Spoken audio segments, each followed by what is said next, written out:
Good evening, happy Friday, and welcome to Last Call, where the liquor flows and the fandom grows. And tonight, we have a very special guest I know you are all going to love. That is, if you don't already know her. Last year, Ryan Roger Athay dubbed her a rising star, and about 3 months ago, he interviewed her on his 24th episode of Reality Based. Just 2 weeks ago, she was one of the ladies of Midnight's Edge After Dark's Toxic Femininity, and is one of the greatest supporters of the community, wielding the blue wrench on many of your favorite YouTube channels. She is keen of mind and sweet of voice, and I am honored that she has agreed to join us for drinks and chat here on Last Call. I am, of course, talking about Magitek Mags, and we should not keep her waiting. So top off your drinks, tell me what you're sipping on in the chat, and get comfortable. The Canarble Wagon rolls right now.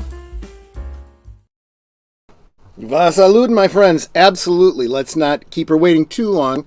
But I will point out that Netter is in the green room. She is listening in. She'll hang out with us as long as she can. But she's not feeling too well. Those of you that were kind enough to stop by and give her a lot of encouragement on her celebratory 200 subscribers stream last night. Thanks so much for that. But literally, it was like after the stream ended, just I can see in a half hour, I just saw her temperature went up, her throat started to hurt, and then she slept all day today. So, you know, if you're the praying sort, she'd appreciate it. Otherwise, just send her whatever good wishes. And but she is here with us, so still be on your best behavior. Hi. Yeah, see, hear that? She's that voice. There you go. But Age of Boomer, my designated driver, I might need you tonight. How you doing, my friend, and what you sipping on? I'm doing fine. I got myself a water tonight. You got to work tomorrow? Yes. Yeah. Okay. See.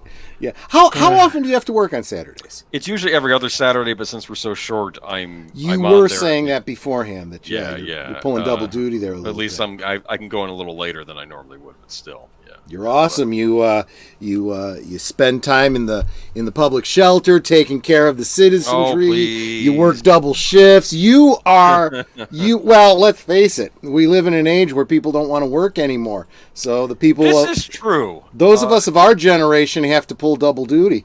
Good help is hard to find, I've noticed. It's like and hard help. Well, never mind.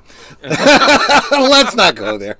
Okay. And seriously though, let's keep it nice. We're bringing a lady in, so make sure you stand up, Age of Boomer. Sure thing. Magitek Mags, how you doing, and what are you sipping on? I am sipping on some Cab Sauv, so some little red wine tonight. Even though I am quarter Irish and I do have the last name to prove it, sometimes you got to switch it up to go with the red wine. And tomorrow night is a pub night for me with some friends, so I wanted to make. Go ahead. When it comes to dinners and wine, do you the red wine with red meats and white wines with fishes and pastas? Is that your kind of? Well, I mean, it can be. I know with steak, especially a really good steak, and it has to be medium raw for me. Medium raw. Never heard that before, but I love it. Good. So it's more. So there's like raw, then medium raw, then medium, and then it's a dead cow. I dig it. I'm with you. Okay, that's good. But yeah, no. Typically with steaks or heavy beef type situation, then you typically stick with a red wine.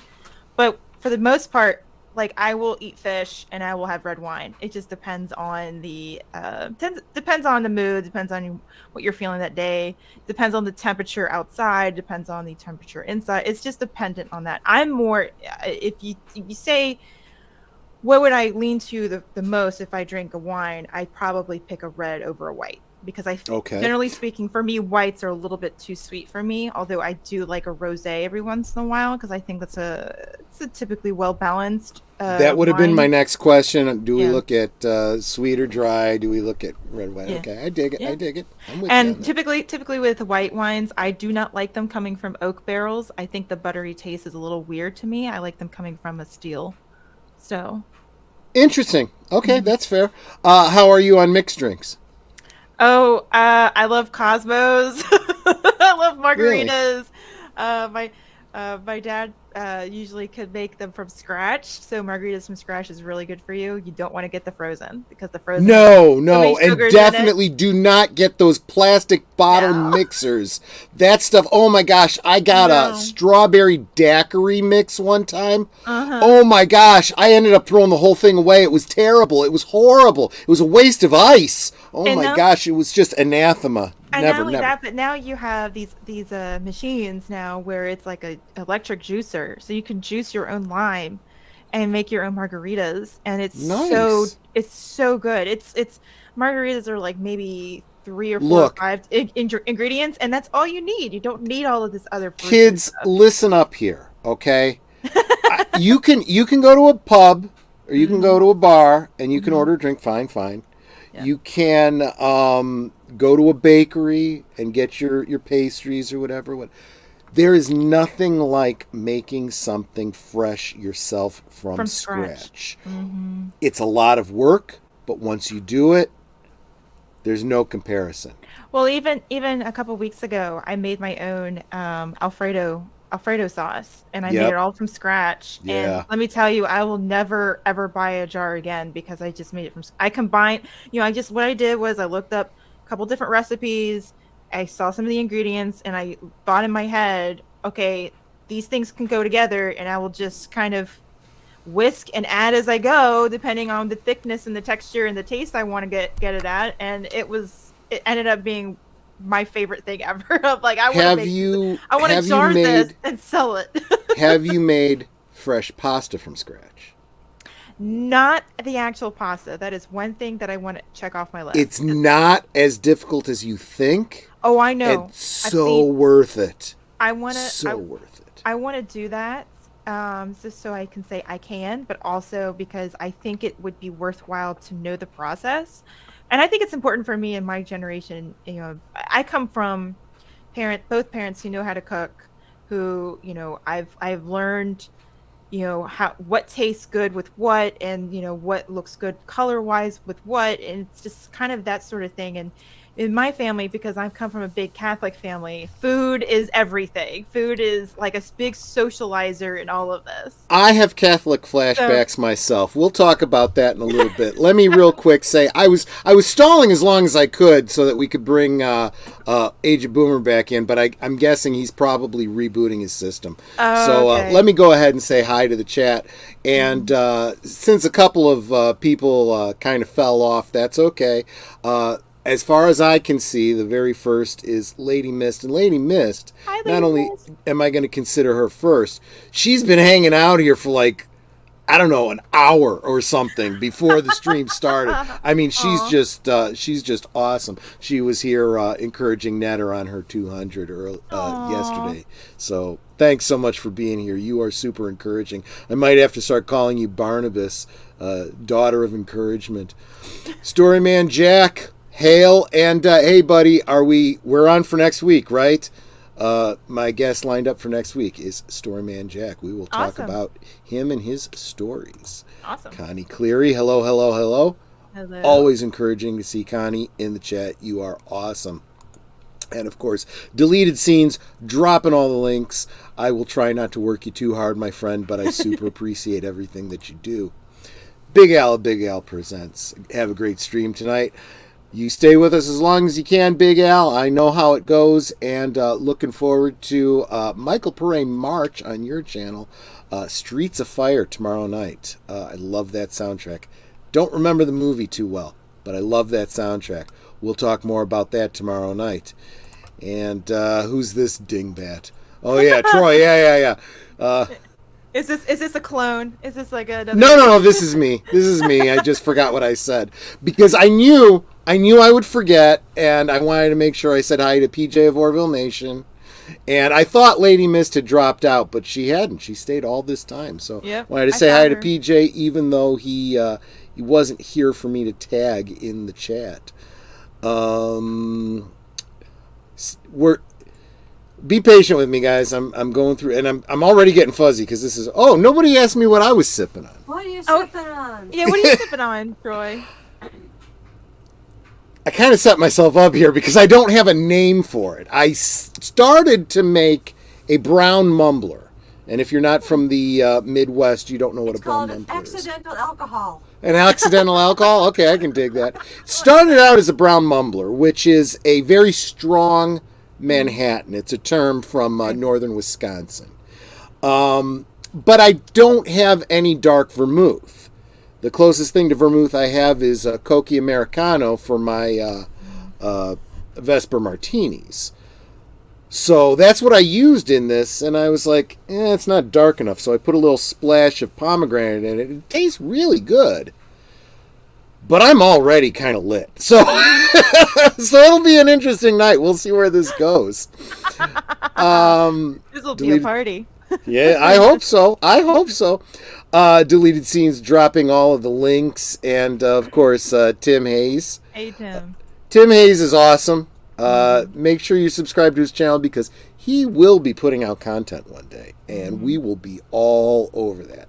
I'm telling you, super encouraging. All of these folks are super encouraging. David Pensek, hey there, hosers!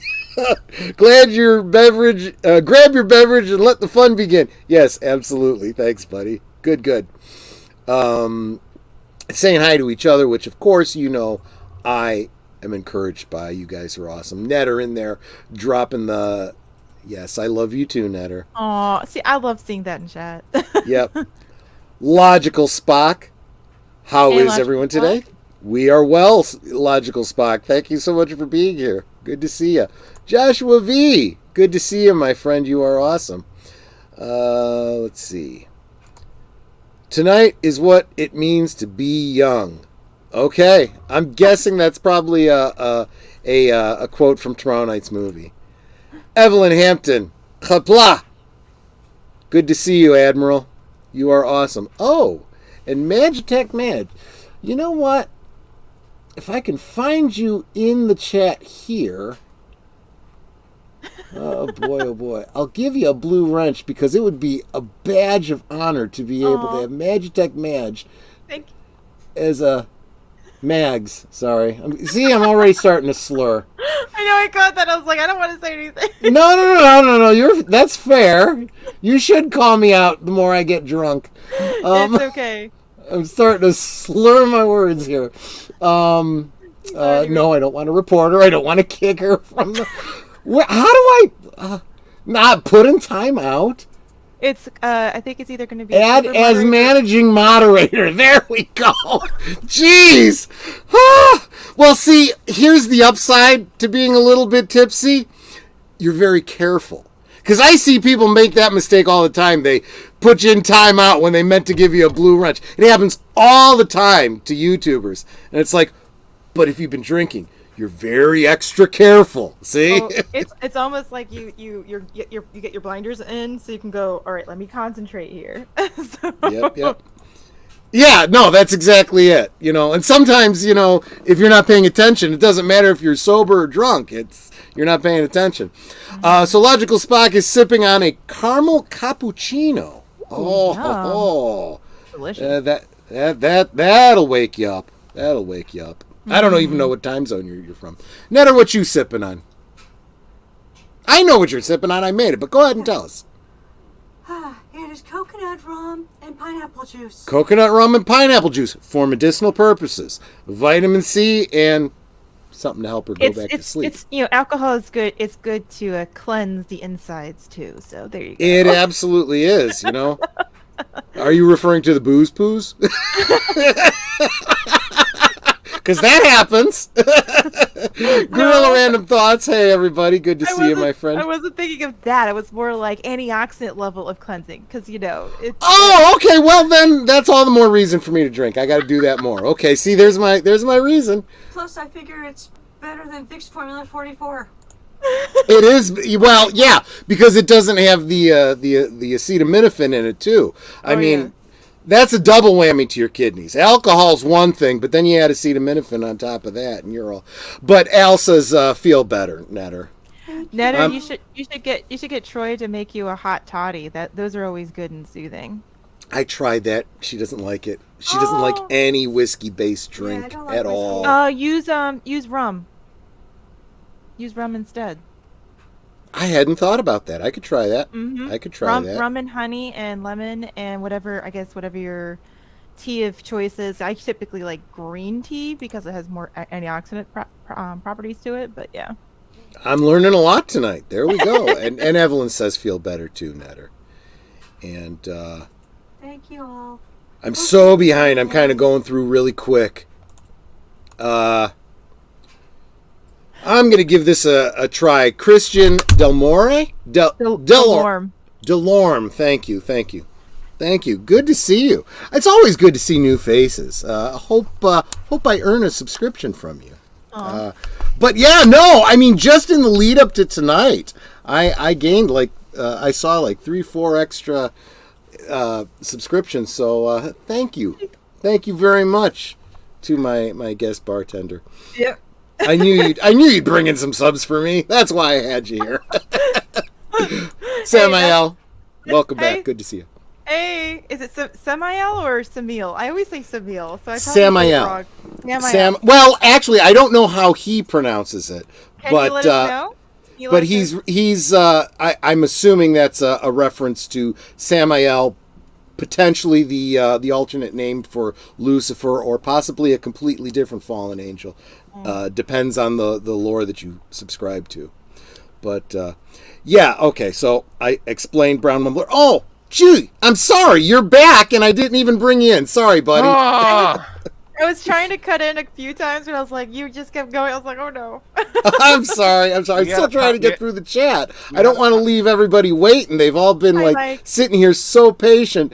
Pacific 414, welcome back, my friend. He was just on with us a couple months ago. Adega Outlaw. Hey, Adega. Yep. I want to get you back on too, Adega, especially if you got another book coming up real soon. Let's talk offline for sure. Mm-hmm. Let's see. And I'm guessing this is in reference to links being dropped. You guys are going to be having your links dropped. Don't worry about it if you don't have any content.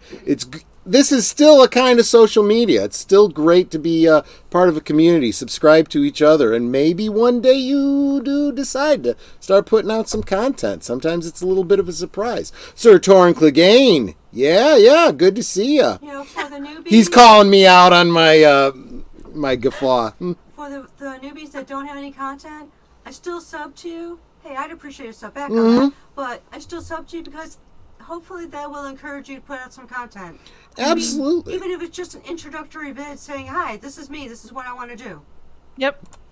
Exactly. Won't be home for another hour where a few cold old Milwaukee tall boys are waiting for me. Okay, I remember old Milwaukee. Yeah.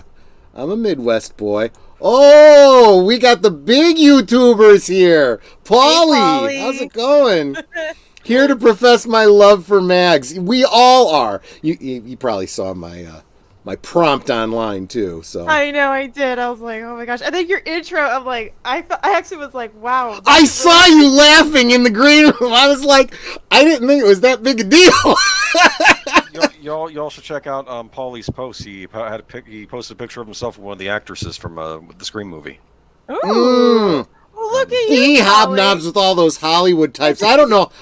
I think it's because of his mustache. I think that's what maybe. it is. It's very manly. Well, I mean, he was in with those Hollywood types before that, but yeah, it probably does help. He's a suave. One of these days, I will get myself to California, Polly, and we must hang out. That's all I'm gonna say. I think that our days of being in California are probably past us, but we've been there. We just didn't know Paulie at the time. Otherwise, we would have looked him up. But yeah, I don't understand how Paulie hangs out with all these Hollywood types, and he's still like a good guy. he hangs out with at least I feel like I talk to everybody here, and of course Paulie, and he hangs out with very famous people, and I'm just like, you like to talk to me? What is this? I'll tell you, when some of these big YouTubers like Paulie, like Michael French over on Retroplasting. In the chat. Yeah, I said hi to Adega. I'm getting there. I know I've still got a couple that I haven't gotten to. But And he said it's like Samuel with an I instead of a U. Oh. So it is kind of Samael, right? Samael. Samuel. Okay. But yeah, no. When and it's encouraging, right? Because and I hear the bigger YouTubers that are, I guess there's no other way to say it, who are kind to the smaller channels. Okay. They're the ones that are the down-to-earth people that remember how difficult it is to build a channel, you know? And, I mean, we're just talking salt-of-the-earth type people, right? And oftentimes they're the ones that look at the other bigger channels and go, you forgot where you came from. You know, I mean, I've literally heard Michael French say that, you know, so... Well, and not only that, but usually... Paulie is such a, humble man. He loves everybody. He loves to have good conversation with people, and you never feel unwelcome with him. He's always, and I'm not saying this just to say things. These are just facts because he's always made me feel welcome. And, I hear you. And he's invited me on his channel, and I'm like, I'm not, I feel like I'm not on his level, but yet he still invited me on, and I didn't feel like he always just makes says one of the toxic femmes, right? Yeah, okay. Well, that was a surprise to me when I got asked. We'll get to that, but yeah. Talk about humble. Come on, okay. Yes. Surreality, yeah, you don't want to do Jeremy Clarkson making Twitter comments under the influence of booze. No, you never want to do that. Let me tell you something. It has nothing to do with the booze. It has to do with the impulse control. Because there are times, okay, especially when some of these celebritards say stupid shit. I mean, did you hear the comment from Hanoi Jane on The View? I don't really watch The View. I don't blame you, but it's been I don't either. I don't watch a single episode, but the memes come about and people are talking about it. For me, I've always known that this is just my philosophy with hanging out with multiple different types of people. Yeah. It's not just on the internet, but like in real life, and what I've grown up with, not at home, but like just going to college and all that kind of stuff. Life experiences, which we always talk about that a lot of people don't have nowadays. Is that a lot of times alcohol amplifies who you are on the inside. So if you are a very angry person or you're just very aggressive, a lot of times it seems to amplify that. I think you're right. And some people are can very easily hide certain things.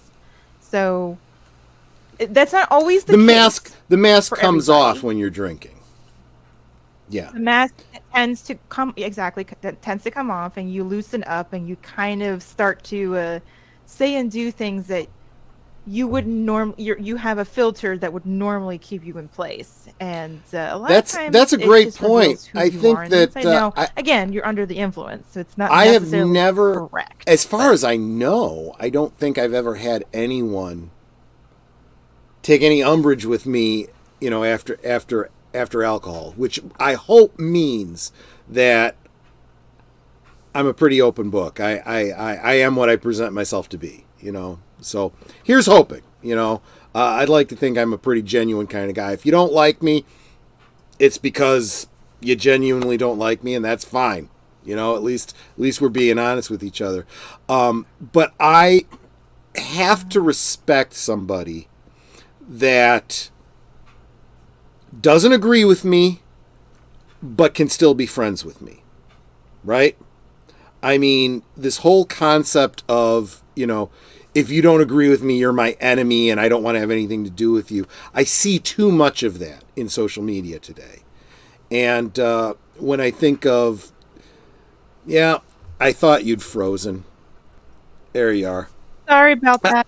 No worries. I thought you were, because I was in the middle of talking and I'm like, she's frozen, isn't she? She's staring.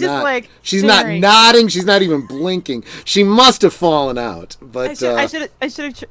If I don't blink, that means I need help. Yeah. There you go. You got a blue wrench, so you definitely have the ability to call for help if you're feeling oppressed or Well, whatever. I've noticed for whatever reason, it's never happened, but the last week or so, that whatever it is, my internet's been acting up really funky. So I had to turn off my VPN for the moment. So hopefully that cures it all. But if I freeze up, I'm sorry. No worries. No worries. A lot of people have been having internet issues lately. And real quick, I'm just scrolling through. I think I got to the end. I'm seeing a lot of people talking to each other. Logical Spock pointed out the Frozen mags. Yeah. That's I see that. let's not nobody's going in the fridge, okay, on my channel. No, I'm not a no Kyle Rayner, none of that kind of stuff, okay? No. Oh yeah, we'll talk about that. Oh, so somebody posted again. I shouldn't social media sober. I really shouldn't. Somebody posted a sexy picture of Christina Ricci in a refrigerator. Oh, I saw that. Yeah. And yes, and my response to because the question was, what would you do if you opened the refrigerator and found Christina Ricci in there? And like I said, sexy pose for her, right?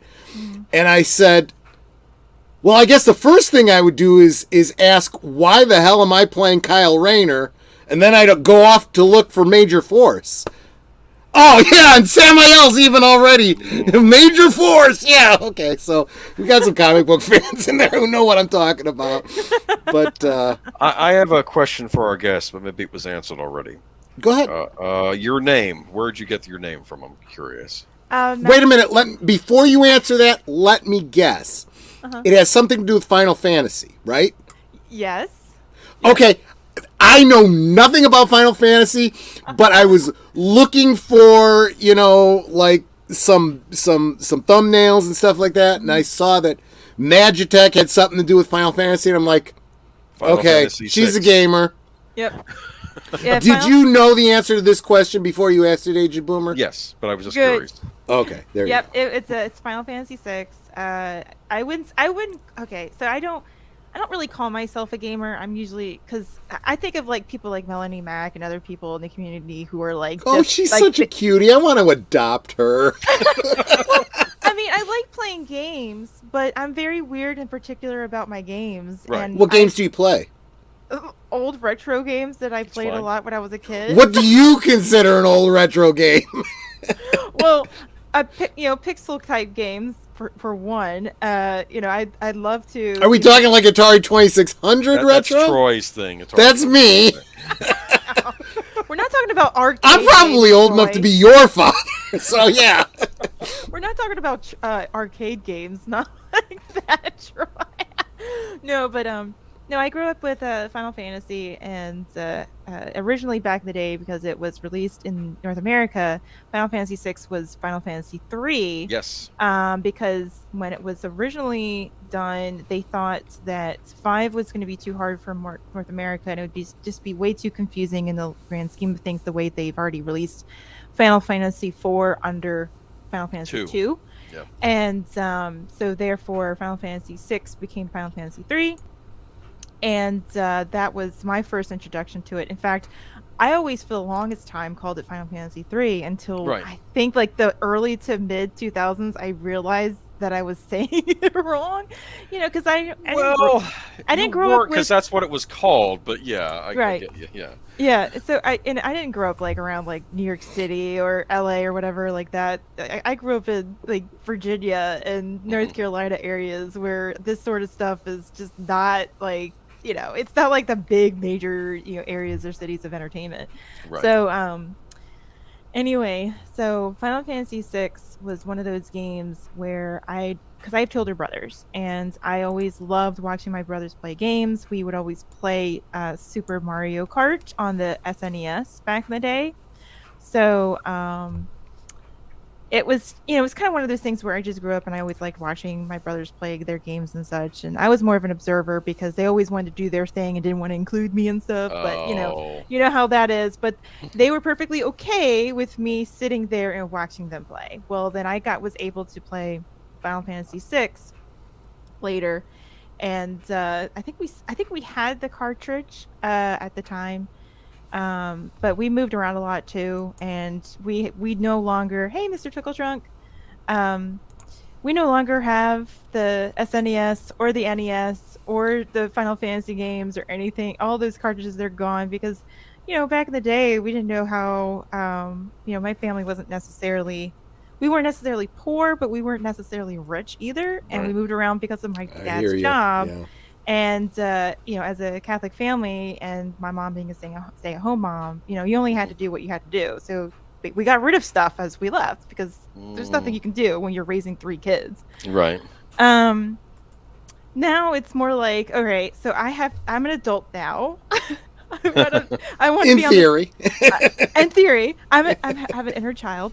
But now I'm like, I really would I really miss the SNES, the controllers, and I want to be able to have that cartridge in my hand. Because back in the day, you had to blow on it to get it to work, and then just stick it in, even though it was not correct to do. Us Atari players started that. Yes. I mean, I learned that easily from that because because my brothers had the original Game Boy, and then I actually had the original purple Game Boy Color, which was that was the original release of the Game Boy Color.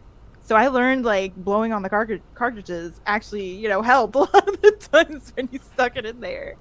So, but yeah, Final Fantasy VI has been my favorite game since my childhood. I've played it on the cartridge. I've played it. Played it through emulators in the early 2000s. Let's put it that way, from back in the day, and to keep the love for it alive. And now, I've never really played the Game Boy Advance versions or the Anthology series ones from PS1. I thought I had the disc in my cabinet, but for whatever reason, I have another part of the Final Fantasy Anthology series in there. I swear I think I had the Final Fantasy VI one, but I could be wrong, or it could be up in the attic from all these moves. Well, now they have the Final Fantasy Pixel remasters too, so you can always get it that way too. Which I am currently playing through for the first time. Gotcha. So I'm seeing and noticing all these little changes that they did for the game itself. In fact, I play that on Thursdays at 9:30 at p.m. Eastern time. So if anybody wants to watch me play, that would be that'd be fun. It's just for fun entertainment. I'm already naming some of the characters after people in the YouTube community space, so just for kicks and giggles. Nice. Especially those who are big fans of the game itself. But yeah, Magitek Mags comes from Final Fantasy VI, where Tara Branford, who Tina in Japan, but Tara was considered for the North American and more global release, a little bit more exotic because Tina is not. She was actually originally depicted to be with blonde hair, but see, in Japan, blonde hair is exotic, whereas in America, it's not really. I mean, not really. So that's why she has green hair, but also it suited well for the pixel art in the game itself because we already had another blonde character in Celeste. So there's that. So that makes me want to ask you. Having looked at your avatar and talking about the blonde character and whatnot, and then seeing you on camera, you ever do any cosplay? Funny that you ask that. I am actually considering doing something like that. I have things. No, I'm not really. I wouldn't say I'm not artsy because I do like writing some poetry and everything. I do need to get back into that because it's very soothing for me to be able to get my thoughts on paper, but in more of a artistic aspect of it rather than journaling or anything like that. I just could never get into that. But I am going through Etsy and definitely following some costume type makers out there. In fact, somebody actually makes Tara. Perfect timing. Oh yes, Final Fantasy fan, woohoo! And I think that looks like the Warrior of Light from Final Fantasy 1. So Yeah, I can't blow that up any larger. So, yeah. I did see on Etsy somebody does make Tara's sword, the Atma weapon, or Atma or Ultima weapon, depending on what translation you're looking at. And I'm actually strongly considering something like that. One thing I want to address, if you're thinking of dipping your toe into the cosplay thing, don't buy into the bullshit about you have to make it all yourself. That's bullshit. Yeah, focus on the play part of cosplay. Yeah. If And comfort. Yeah, and comfort. That's true. Yes. But make sure you're able to take it off so you can go to the bathroom in it. That's the real thing. That's yeah. Most of the regulars on the channel know Netter and I did a lot of Victorian reenacting and steampunk and whatnot. Ren Fair type stuff. We've done Ren Fair, but we didn't really go down that route. We spent more time with the steampunk and the Victorian stuff. But and she, guys have it easy. We can buy off the rack. If I show up in a tuxedo, I'm good to go. She has to make that bustle dress and the whole thing from scratch. And the girls that do the Victorian stuff, they especially if they're not going for super accurate historically, if they're going for the comfort one, they'll do like hidden pockets and easy to remove skirts so you can go to the bathroom and things like that. All the clever little, that's Velcro, that's not hook and eye. Okay, yeah. I bought myself. I went to a Ren Fair many years ago, and I would like to go back there, but I just haven't had a chance. But I bought a Renaissance Fair medieval type dress where it came with like the underdress and then like the I don't know what else to call it, but the vest part of the dress where you had to tie it in the front and everything. And it's one of my favorites because it's super comfortable. It fits me perfectly, and I love the color. If you've got to walk around a convention hall for 8 hours, 13 hours, yeah, you better damn well be comfortable. Slap a gear on it and call it steampunk. Yeah, no, absolutely. We've been there. We've done all that. Those of you in the Midwest, Netter and I used to do we used to be part of the security team for TeslaCon. That was before the coof hit. And now it's destroyed the convention market. It really has. I'll be interested to see how it bounces back. Maybe it's doing better in, the red states, but here in Alinistan, we're kind of screwed for all of that stuff. My issue with looking up, because I've been looking at on Etsy and everything of Terra cosplay pieces that you can get custom made. Some are expensive and some are a little bit less. So it's kind of like what kind of quality, what kind of impression you're trying to make here.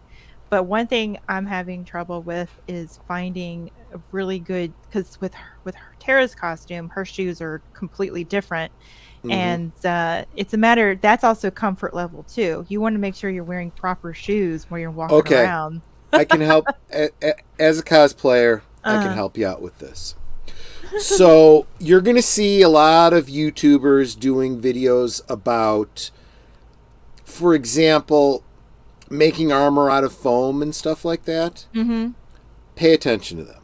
Okay. Look at them, learn the basic skills, because then what you can do is whatever shoe, whatever boot you want to wear that's comfortable, you can fashion whatever you want around it out of foam. And no one... it gives the look that you want with the comfort that you already enjoy. Right.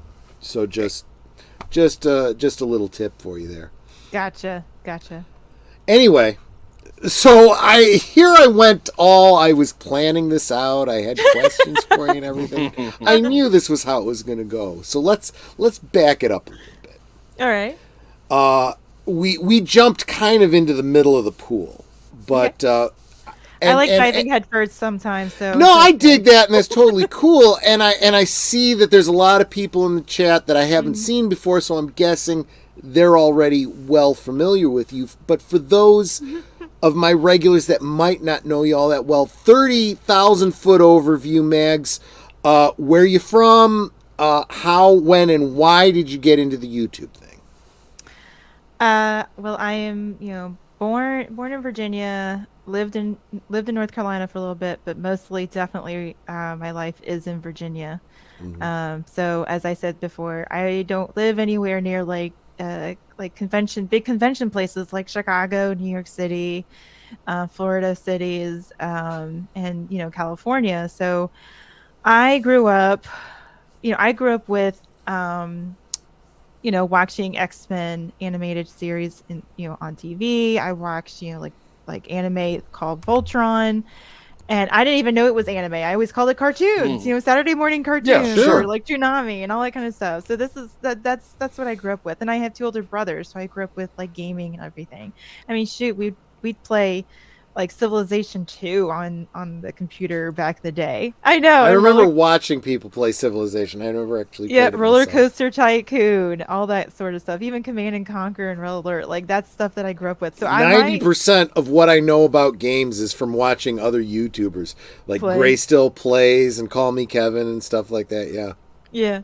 So anyway, so I grew up with that, lit environment or whatever, and then I got into Pokemon too. I actually still have Pokemon cards, so I do have nerd cred on that.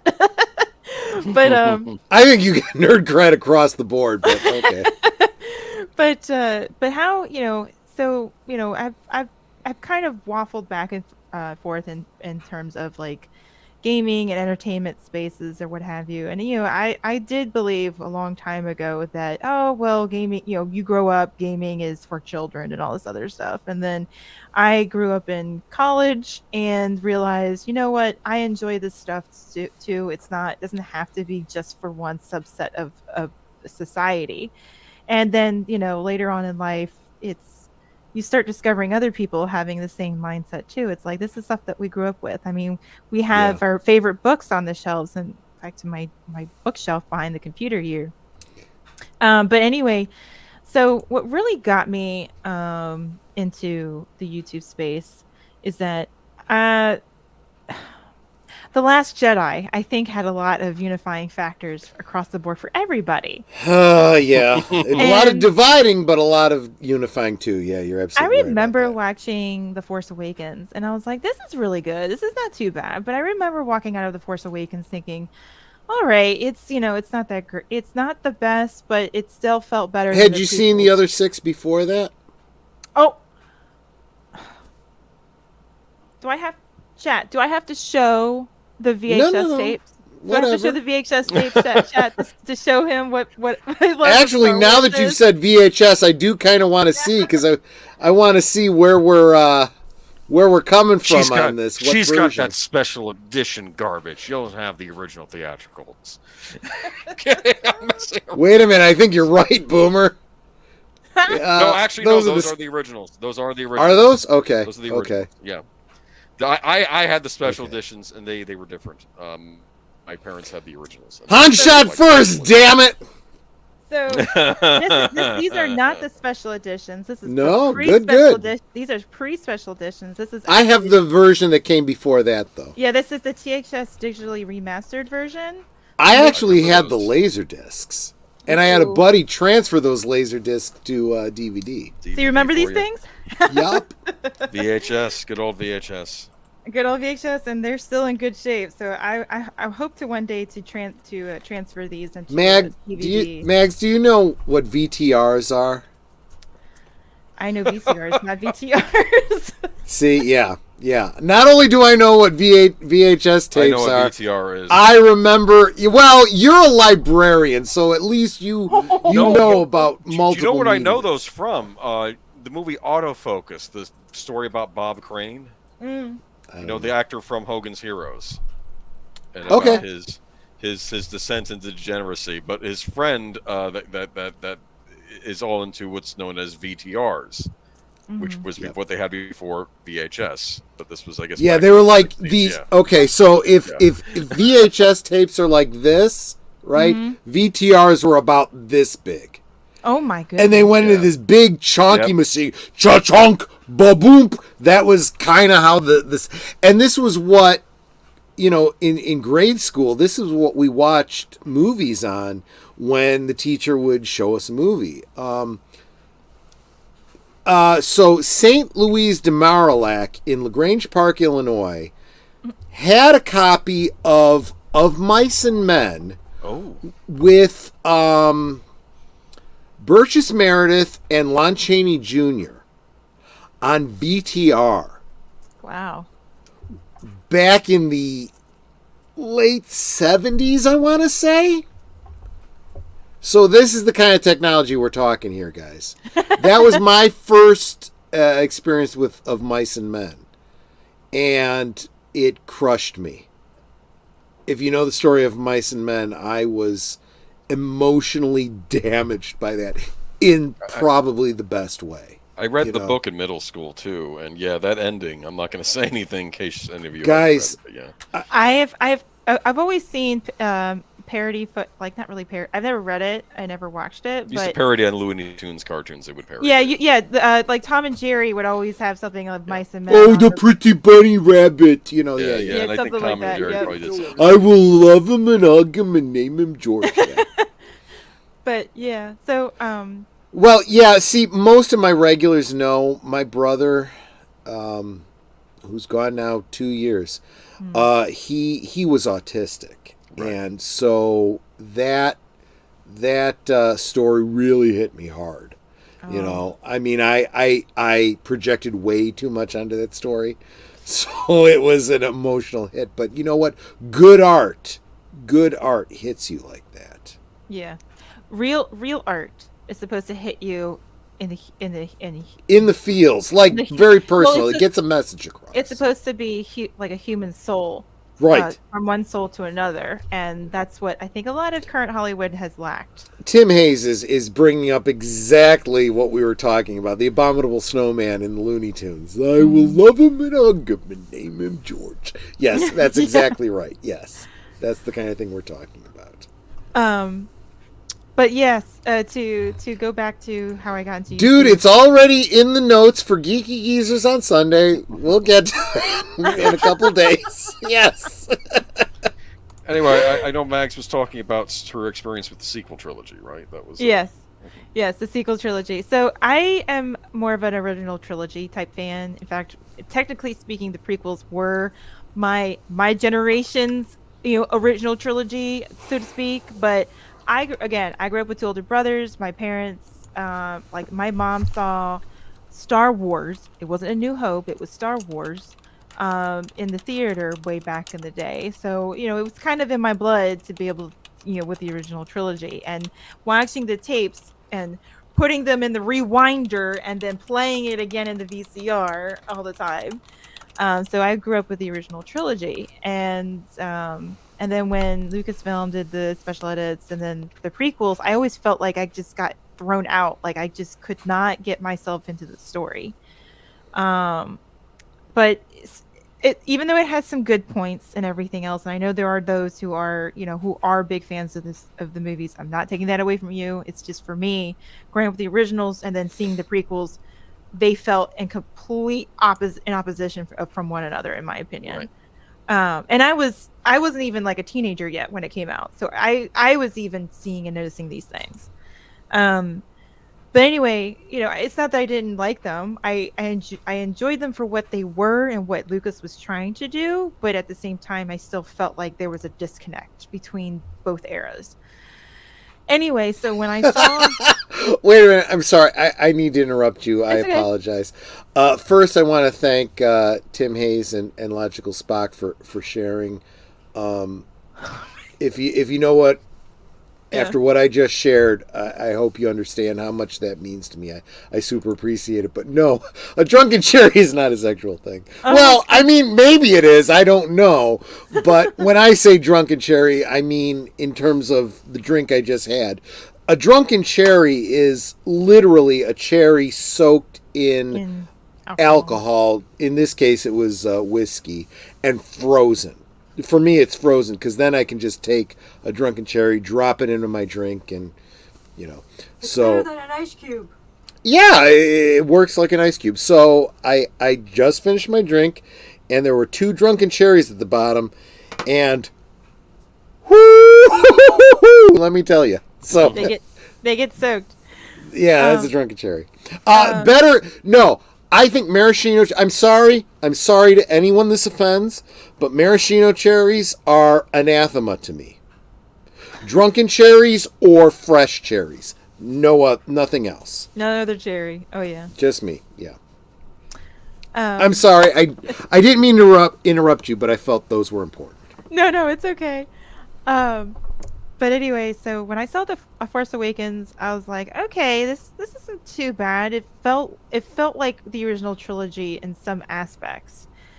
Yeah, in a lot of ways, it was almost a direct remake. But yeah. Yeah, exactly. And then afterwards, you're just kind of like, whatever. I wouldn't see it again. But I was excited for a different direction. Like a lot of us back in the day, we were okay with Disney taking over because we felt that Lucas I wouldn't say had lost his way, but some for me that felt that his direction and he has a vision, but he needs somebody there to say, all right, let me help direct you towards that vision and perfect it for you, like a Marshall Lucas. So I mean, that sort of thing. And with the prequels, he didn't have that kind of support at all amongst the people that were around him. So, it's, again, I'm not faulting the people. I know people always are like, nah. I'm like, No. Okay. Can I interrupt you just to hold you up for the Marshall Lucas reference? I bring her up all the time. You are absolutely right. The whole saved in the editing concept for Star Wars. Have you ever seen Star Wars without the edits? Yes. It is. There, I can't remember who, and I know I've shared it before, but there's a YouTuber who's done a video on how Star Wars was saved in the editing by Marshall Lucas. I think I've seen that. Yeah. Yeah, and it's just and Boomer's sick of hearing about it. It's I bring it up all the time. It's absolutely true, and it comes down to storycraft, right? If you are a George Lucas, I want to get all this stuff into my story, and then it takes a Marshall Lucas. Yeah, it's like you have you're a writer, but then you have an editor. An editor. Yes, that's it exactly. And he has all these great ideas and all this stuff I want to get in, and the editor's like, let's pare that down, right? So it's very clear if you are into Star Wars. Mr. Trunk says, "Hey, did you know that Star Wars was saved in the editing room?" he's being smart funny, ass. But he's being a smart ass. Yes. I just said that, but yes, you're absolutely right. No, but it is absolutely true, and I think you're absolutely right, Mags. It comes down to editing, right? Yes. You have all these ideas, and it sounds great in your head, but then it takes an editor to go, wait a minute. You have all this in your head, but you've got to see it from the point of view of the audience. Who are you speaking to? Right. What information is important? We got to pare it down to 2 hours. It takes one line to imply a greater universe. It's great that you know all those details. You don't need to put them all into the movie, Right. And that's what it comes out to. And so that's why with The Force Awakens, I was like, okay, this is not so bad. It didn't seem. Don't do it, Mr. Chickletron. That's no. No, I encourage anything you can do to trigger Agent Boomer. He deserves it. Fuck it, yeah, go for it. Fight! No, it's kidding. But then then The Last Jedi came out, and I remember. I know I have the ticket somewhere because I always save my ticket stubs. The old ticket stubs when we used to get them. But I didn't save it because, like, I even saved the ones that were bad movies. I just made Logical Spock a moderator because he wants to share a link, and you can't share a link if you're not a moderator. So go ahead and share your link, Logical Spock. Go for it. But it's. I remember walking. I remember. I was there because I think I was dating at the time, so, or I was in a relationship at the time, and I know we would see it. But I remember, I think my brain realized what was going on, and my heart did not realize it. And I think my brain went into fail-safe mode and completely shut down because I don't remember the rest of the movie in the theater. But I remember walking out of the theater going like, what just happened? Like, what just happened? What did I see? And I think my brain was trying to protect me, the person. And it was like, it went into like, all right, no, we're shutting down. Nope, amnesia. Because I remember I watched, I think it was the following year, the seventh and final season of the Clone Wars came out. And I caught up with that. And I thought I enjoyed the show, even for its faults. It's the same thing with the prequels. There's a lot of issues and faults along with that. I agree. But I enjoyed, except for one aspect of the final season. Definitely the Siege of Mandalore I enjoyed. And then I remember I'm going, what? Wait, I'm going like this. That was good. Yep. But then The Last Jedi over here, my brain was starting to go into these weird like thinking things. And then I went on to Reddit, and then I was looking stuff up, and I was just like, what the heck is going on? And then on Reddit, for some strange miracle, I found a place that talked about, it was in the prequel section. It wasn't the prequel memes or section of that myself, but it was something else. But I discovered Mauler because he had his video that came out. And I went to go visit that, and I would say that was the rest was history. Yep. Because I've discovered every frame of pause. And from there I was listening to all of what they were saying about entertainment and everything else in between. And then they would bring on these guests like Gary from Nerdrotic, like Jeremy from Geeks and Gamers, Ryan Kennel, all of them. They were all invited. As Heels versus Babyface, I discovered Critical Drinker, all of these guys from EFAP, and I started following everybody, and I started listening to everybody. I think at one point maybe Tom was invited on EFAP or something. I don't know how I discovered Midnight's Edge, but then I was listening to Midnight's, like, it was just one of those shows that I started to get into my regular rotation. It was during the COOF, so it was kind of like you didn't have anything else to do but to listen. That was a huge boost to everyone in the YouTube community. Exactly. So I started listening, and then then The Mandalorian hit, and then we were all talking. Everybody was talking about that, and for the most part, people were enjoying it. Mm-hmm. And then. Just quick question: Are you watching it, or are you completely out of the loop on that? Ever since the Book of Boba Fett, I'm out. That's a shame. Yeah, you're missing some of the best stuff. I had to turn everything in my brain. I had to turn everything into a comedy. That was the only way for me to get through Book of Boba Fett. I hear you. And then seeing clips and scenes from Obi-Wan, I couldn't deal with it anymore. But anyway, then all of a sudden the whole Gina situation came out, and and then I was in a Midnight's Edge chat, and when it all came out, I decided to speak my mind in chat for the first time, and it's been history ever since. That year, like a couple months later down the road, I became a mod, and it was just like crazy, and it's been crazy ever since, getting to know everybody in the community. And I don't know, it's like I'm a nobody. I'm not connected to anything. Girl, I don't do anything. Don't do that. You are, look, and this is something I say to deleted scenes all the time. You are a friggin' cheerleader. You are in all the chats. You are wielding the blue wrench. Either because of it. Okay, fair enough. But you got the blue wrench in all the channels for a reason, right? You are so much a part of it, and when you start getting into it yourself, and you have your own channel, you come on, a channel like this, especially, and I promise we will get to it. You do the toxic femme thing and everything. It's like, oh my gosh, you are awesome, and you have this. Oh gosh. I see. Guys, watch. I know she's got a blue light thing going on, but watch her face turn red. So she is so sweet and so supportive of all the channels. Not to mention, she's just got, like I said, she's got this voice and she's got this demeanor that people just love. Not to mention, look at that face. She's so cute.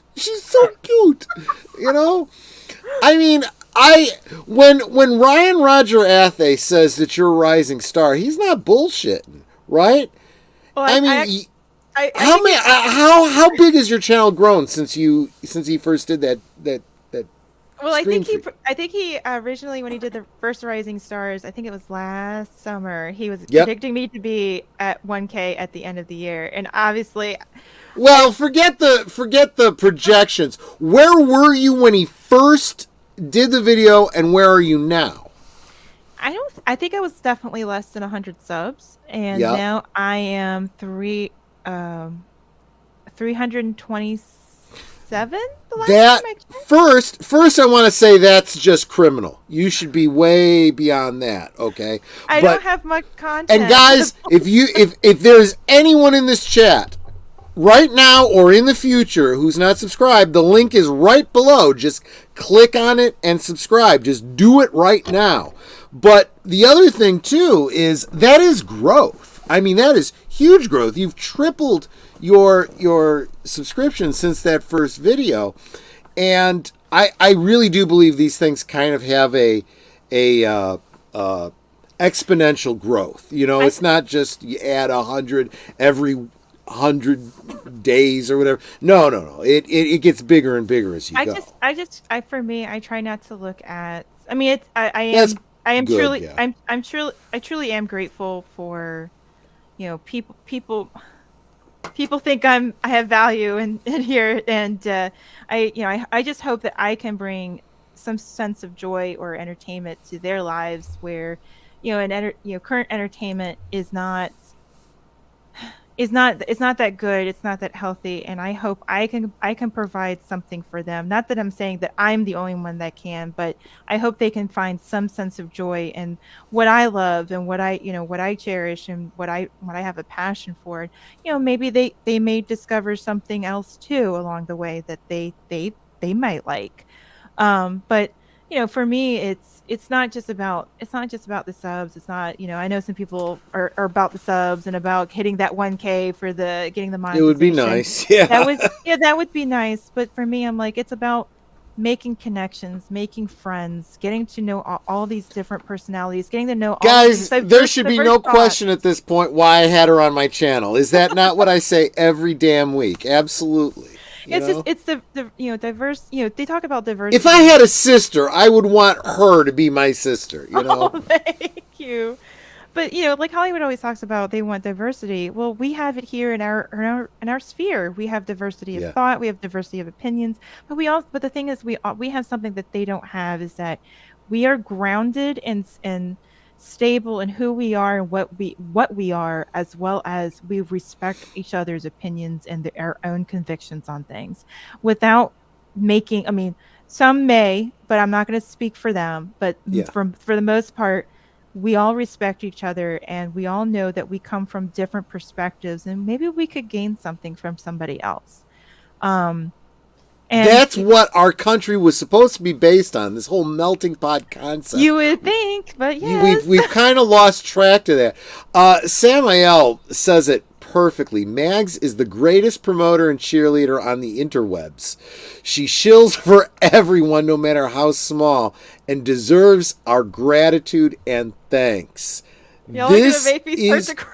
This is true. This is why I wanted to get her. I don't know if you remember this, Mags. I had asked you to be on my channel about a year ago.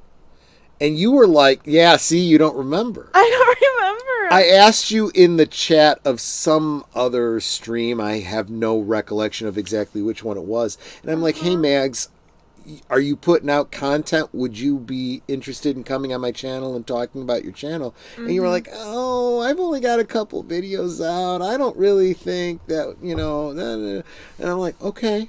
You were way shy at the time. And then over the year, I've kind of seen you and I'm like, okay. I better try to get her on again before she gets too big and she's not interested. No, I think because it's just I was going through a stressful time with work too, and it was balancing. I hear that, yeah. Between balancing that and balancing your own social life and your own, it's not just, this is part of my life, but at the same time I have, family and friends of my own, and it's a matter of balancing things out. And I hear. I know a lot of people are like, you should make content, you should do this, that, and the other. I'm like, I am not an editor, y'all. I can't. And you almost have to be, right? You kind of have to be. And for me, and so I am my worst enemy, to be quite honest. And I will. And other people may agree, who know me intimately well, will agree with me on this. Sure. But I am one of those types too that before I have to ask for somebody else's help on something, I want to learn and know how to do the thing so that I know the process and the heartache to get to the end result of what I need to get. Because by the time, if I need to ask somebody, if I end up being, for instance, I don't think I'll get to this point, but if I ever get some big enough, and I will need to have somebody to start working on things to help me out here, because it's just, it's just like when you get bigger, you need to have more time to do other things, kind of thing. I dig it. But for me, I want to be able to know how to express what I really want in a thing, for instance. And I want to, and it also helps me appreciate what they're doing and what kind of work and effort they're putting out there, because I had to struggle through it. For me, that's just me. I want to know what I hear what you're saying, but there's also the whole thing of, if you keep waiting until you get to where you think you need to be, you'll never do it, right? Yeah. There's the old song, you gotta sing like you don't need the money and love like you'll never get hurt. You gotta dance, dance, dance like nobody's watching. It's gotta come from the heart if you want it to work. So don't get all up in your head about it. Just do it. Like my the head old is saying. my worst enemy. That's all I'm It is. It absolutely is. Trust your friend. Look at me. Who am I? I'm Joe Schmo dumbass. Just doing the YouTube-y thing because fuck it. I wanted to. Because I was, for a time, I was out of work and I had nothing better to do, and I wanted to go to the pub, and I can't go to the pub because fuck it, they wouldn't let everybody has to, social distance. I'm going to find a way, and this is what I did, and it kind of worked, and suddenly I blew up to, over 600 subscribers, and you're right. It's not about the money. It's about the community. No. And if that's the case, then you don't have to, worry about getting the words all right and the editing and just stream and just do the thing and enjoy yourself. That's really what it's really about.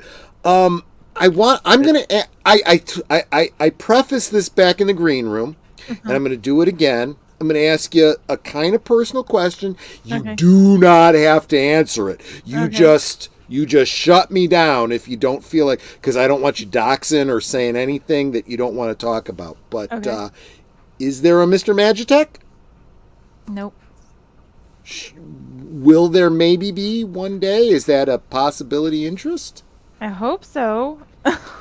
Because I just want to say, I made the comment about how if I had a sister, I'd wish she was like you. And then we got Boosh McFadden. I want to date your sister. And I'm going to say it's not just Boosh either, because I'm gonna point out this guy over here is single too. And he's like Mr. Real into games too. So I'm just saying,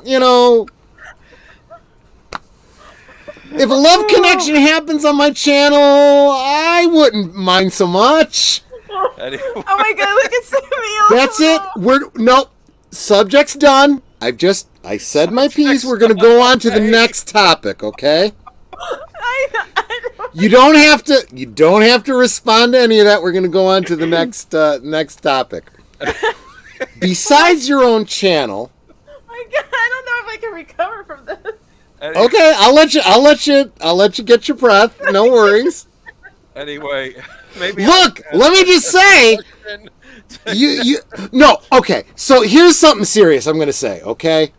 And I've said this before. This is not a big. So I have seen so many YouTubers out there, right? And we're all we were all in the same range of subscribers, 300, 400, 500, da. I was right even with Maria Tiantelli. Mm-hmm. And then PJ comes along and says, okay, we're going to do a little competition. Try to get you both to grow. Whichever one of you gets to whatever number first is going to win a prize, right? And I'm like, she's going to win. There's no doubt about it. Because why? The woman is always going to get more subscribers faster. It always happens. Why? Boobs. It's just boobs. It really is. Okay? Okay, don't get me wrong. I got boobs too. But nobody wants to see these boobs, right? I thought they were called moobs. Well, yes, that's true. That's exactly right. You have a good point. No one wants to see moobs. A guy that has to wear a bra, not attractive. Woman wearing a bra, yes. Woman not wearing a bra, even more attractive. Just saying. It's not the 70s. I am not trying to push you to an OnlyFans. Just no, that's not where I'm going with this. I think for any future Mr. Magitek out there, I will not be on OnlyFans, okay? I will point out, however, I've heard this from many other female YouTubers. You can do OnlyFans and it's not all the things, you can... I still would not want to put my name on No, don't. I agree with you 100%. I am no. I wish you were my sister, I would absolutely try to push you away from that, so I'm good with you on that. I'm 100% with you on that, girl. It's not just, there might be other things on there that are a little bit better reputation, but because of the fact that OnlyFans is now like a meme and a joke, it's like, nah, you don't want that attached to your name at all. Yeah, there's a YouTuber, and unfortunately I can't remember her name or her Plus, channel. I'm not that type of girl anyway. No. So if I disappoint anybody else out there on that, That's good. That's good. You cry me a river on if that. If they're disappointed, they're probably not the ones you wanted following you anyway. There is a YouTuber that does. She talks about Victorian fashion. Surprised that I'd be interested in that, right? She talks about the history of, especially female fashion, mostly, and she makes historically accurate reproductions. Well, she created, just as a lark for a month, she created an OnlyFans. And she was playing into the shtick of, Victorians don't allow their ankles to be seen. So she would do photo shoots of her shoes and her ankles.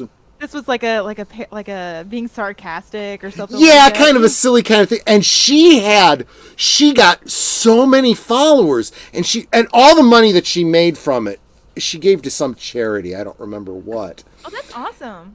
And after a month, she was like, I can't believe there are this many people interested in this literally G-rated stuff that I'm putting out.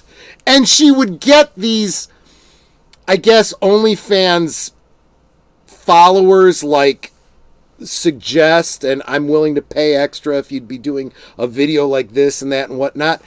And they would give these suggestions or requests or whatever for the kinds of things that a Victorian man would ask for. So totally still in modern day G-rated requests, and they would word it in a Victorian way. Oh my god.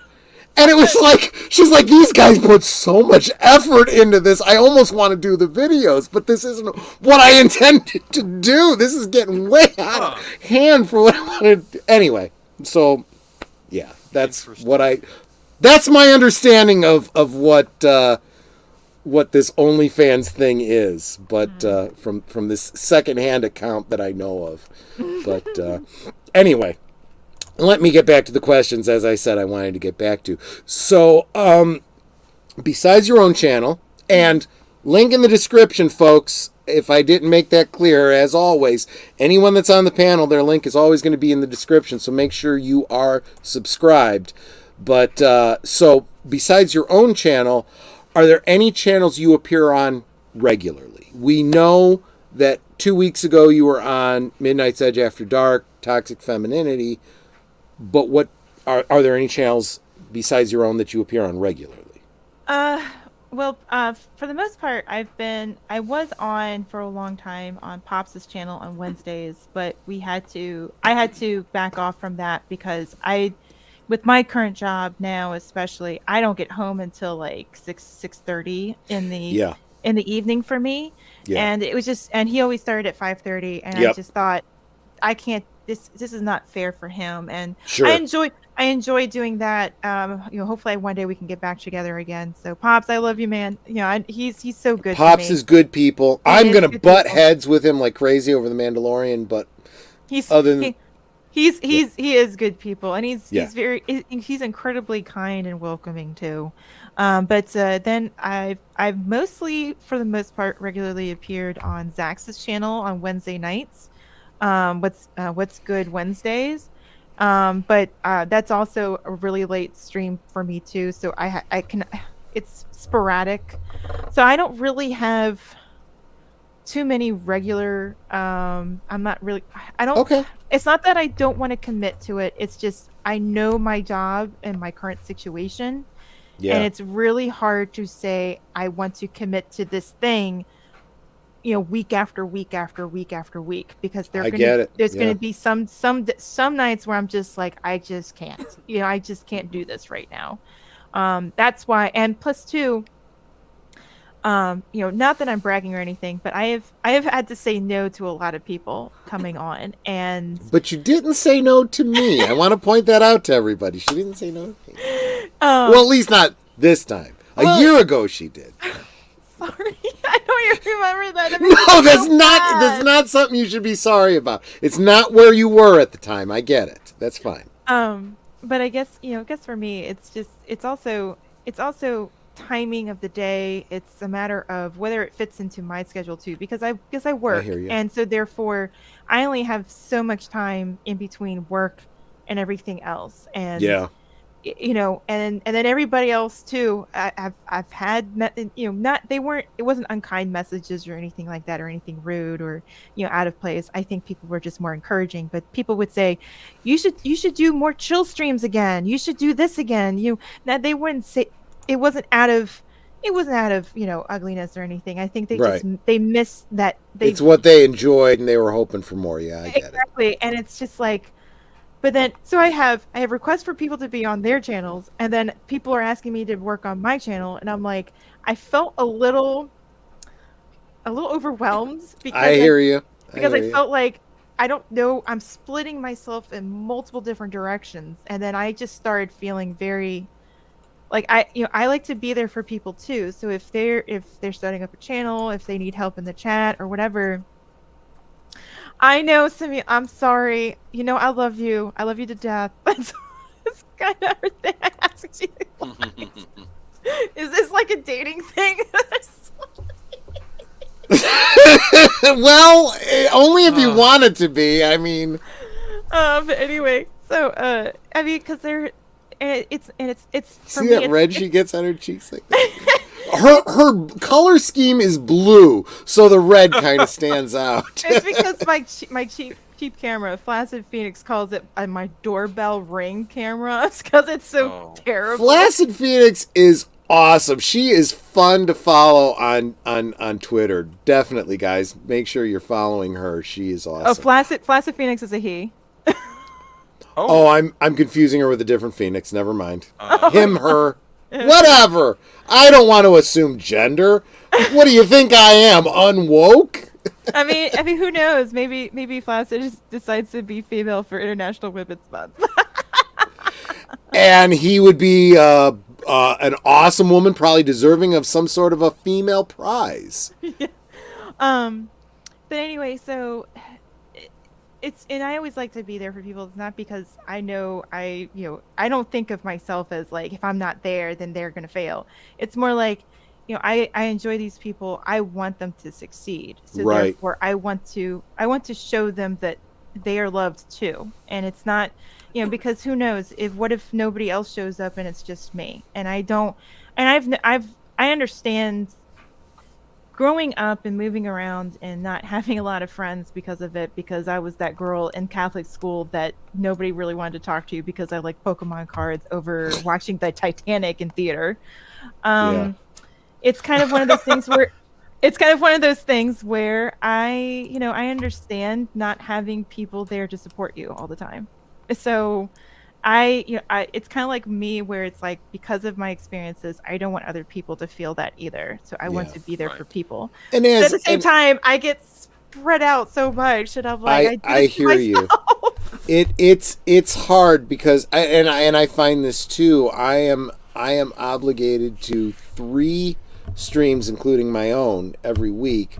So every time I have someone, can you join me on my Tuesday stream? Can you join me on this stream? I'll try, but if it becomes a regular thing, I can't. It's just way too much. Which is why I am, with me starting out with playing Final Fantasy VI, the Pixel Remaster. Mm-hmm. That's a commitment that I've set down for myself, to be able to not just commit to myself, but to those who have subscribed to my channel. Do you use OBS for that? Yes, I do use OBS for that. Maybe I'll hit you up to maybe help me out with that, because that is not a user-friendly interface. It really isn't. It takes a hot minute, and then when you have friends in the community that help you, like Mr. Tickle Trunk in chat. So, maybe I'll hit up Mr. Tickle Trunk. I just volunteered you. I'm sorry. No, but I'm eating only ice cream this month to grow moves in honor of all the women who have no choice but to carry around fun bags on their chest. Oh. The difference is moobs repel, fun bags attract. Well, let me tell you though, and even my cat likes to use them as a shelf, so it's easier to sit on. They're pillows. It's easier for her to get up on my shoulder.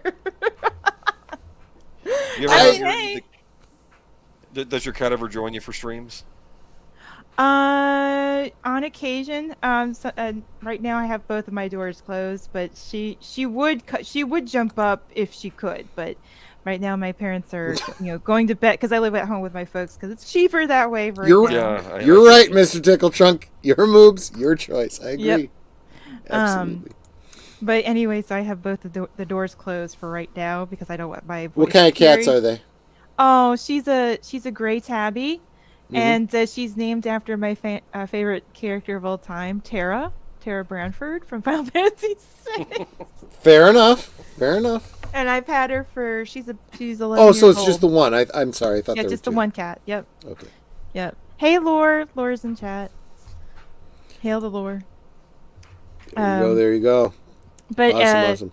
But anyway, yeah. So it's been quite up and down. It was funny. I was working on my computer for work, and all of a sudden I had all these couple of ideas that popped up in my head of things that I could probably do that are not overly complicated, that I could work on as far as videos are concerned. Sure. So, well, actually, that brings me to the next topic I wanted to hit you with.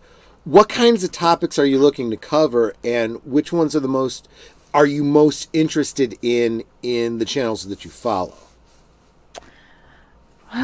Well, I follow everybody. So I have I just like to like to hear what other people's voices have to say, what their thoughts are. It doesn't matter if it's about pop culture or talking about old movies or even if it's a game playthrough. Um, for me, I just enjoy it all because there are multiple different topics and and interesting things to be said out there. Bye, Samuel. Thank you for being here. And so I'm kind of, I don't know, I call myself like like a switchblade or whatever, or Swiss Army knife, where it's Swiss just on Army knife, yeah. multiple different things, but I'm in, I just have multiple different interests. But one thing I want to talk about is I want to talk about classic movies, classic films, because that's what I grew up with. I grew up on like classics like Casablanca, and I want to talk about that, and I want to talk to other people played it about for that. her, now play it for me. Yes. And all the gin joints in all the world, she had to step into mine. Step into mine. Oh my gosh, that. But my favorite line, and not everyone agrees with me on this, but this is my favorite line. I'm shocked, I tell you, to find gambling going on in this establishment. I love You're winning, that, sir. yes. Oh, thank you very much. That's such a funny line, but it's perfect because it really is. It talks about the hypocrisy of what was going on even back then. But anyway, so my love of classic films, and especially there are so many great, people talk about like, oh well, modern day entertainment, it's terrible, I feel like crap. I'm like, well, why don't you rediscover old movies and old stories from back in the day? There is a plethora of them out there that you could literally and you entertain yourself for years on. And and these days you have such easy access to it, especially if it's in the public domain. You got YouTube, Exactly. Cosme is how I host stuff, but Tubi and things like that. Pluto TV, yeah, Pluto, exactly. yeah. I was gonna say, if you are if you subscribe to Netter's Network, link in the description below. Big Al Presents, who was here before, and I'm sure Stephen Otten will drop that link again. Those two switch off Saturday nights, and they do different movie watch parties. I host them on Cosme, so if you don't have your own copy, you can watch along with us. So off platform, Oh yeah. Don't run afoul of the whatever. But Netter does her retro cinema, and really what she's doing is she's going through all of our old DVDs. But sometimes we run into some much older ones because I've got that kind of an eclectic collection. So Right. Over 1,000 movies. over 1,000 movies. Yes. Oh well, do you ABC everything?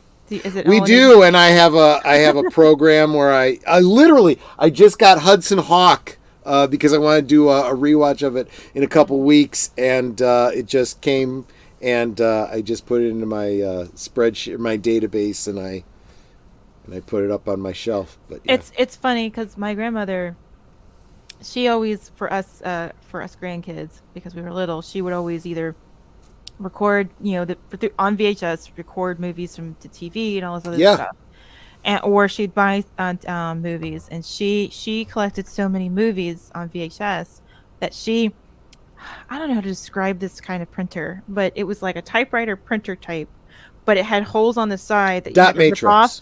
It's a dot matrix printer. Yeah, because it was green line, white line, green line, white line, or whatever, or something like that. Yes, I remember. Yeah, because I remember and it had the holes on the side, and it would feed it through, and it would misfeed all the fucking time, and you would have to stop and tear it off and reload it, and I know. Yeah. With the little holes, right?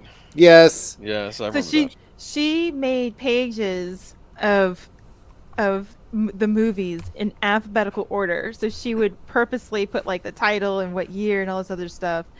And I'm like, Grandma, you're gonna have to update this all the time. And she said, well, then I'm gonna read. She was just that type of person. She was gonna retype it.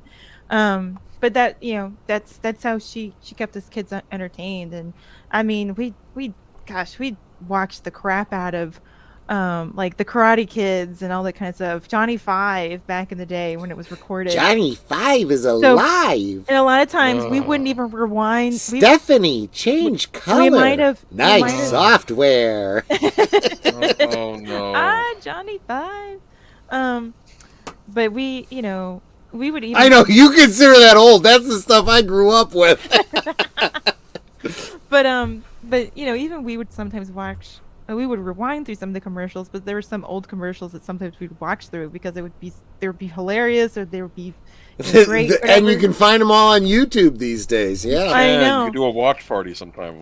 Just in commercials, right? I would love that, or like the old Budweiser commercials from like the '90s or something. Oh my God! No! The best Budweiser commercials, just to my memory, were the Christmas ones with the Clydesdale horses. Mm-hmm. Da da da da da da da da. I remember that. Oh, see, you know what I'm talking about. What was in Close Encounters of the Third Kind that you see that commercial playing in the background?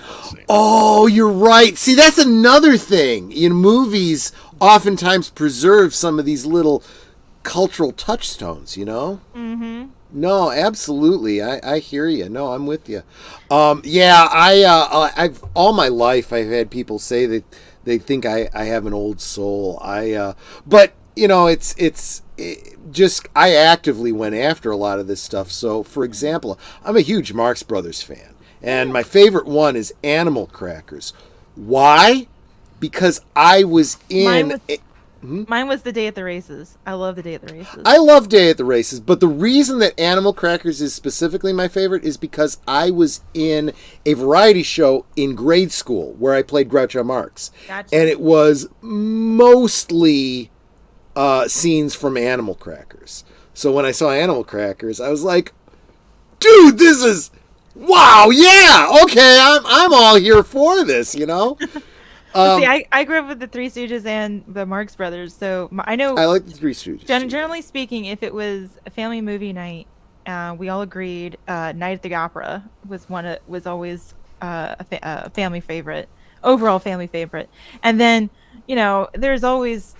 I always like the lines of Groucho Marx says she's been vaccinated with a phonographic needle, and I already know what that is. Yes, exactly. And it's so funny because I know that doesn't translate well today because a lot of kids you have to understand. A lot of people my age that don't know this stuff. I grew up with the older movies. This is so why I know what that this like. whole concept of remade for modern audiences, fuck that shit. No. Understand the context. That's where it's fun. That's where it was written, and that's what it was intended for. Tim Hayes says, was Animal Crackers the one with Captain Spaulding? Absolutely. Hooray for Captain Spaulding, the African explorer. Did someone call me Snorer? Hooray, hooray, hooray. Hooray, hooray, hooray. Yes, absolutely. Or I love the song, he lost his shirt, you can't be happy with Yep.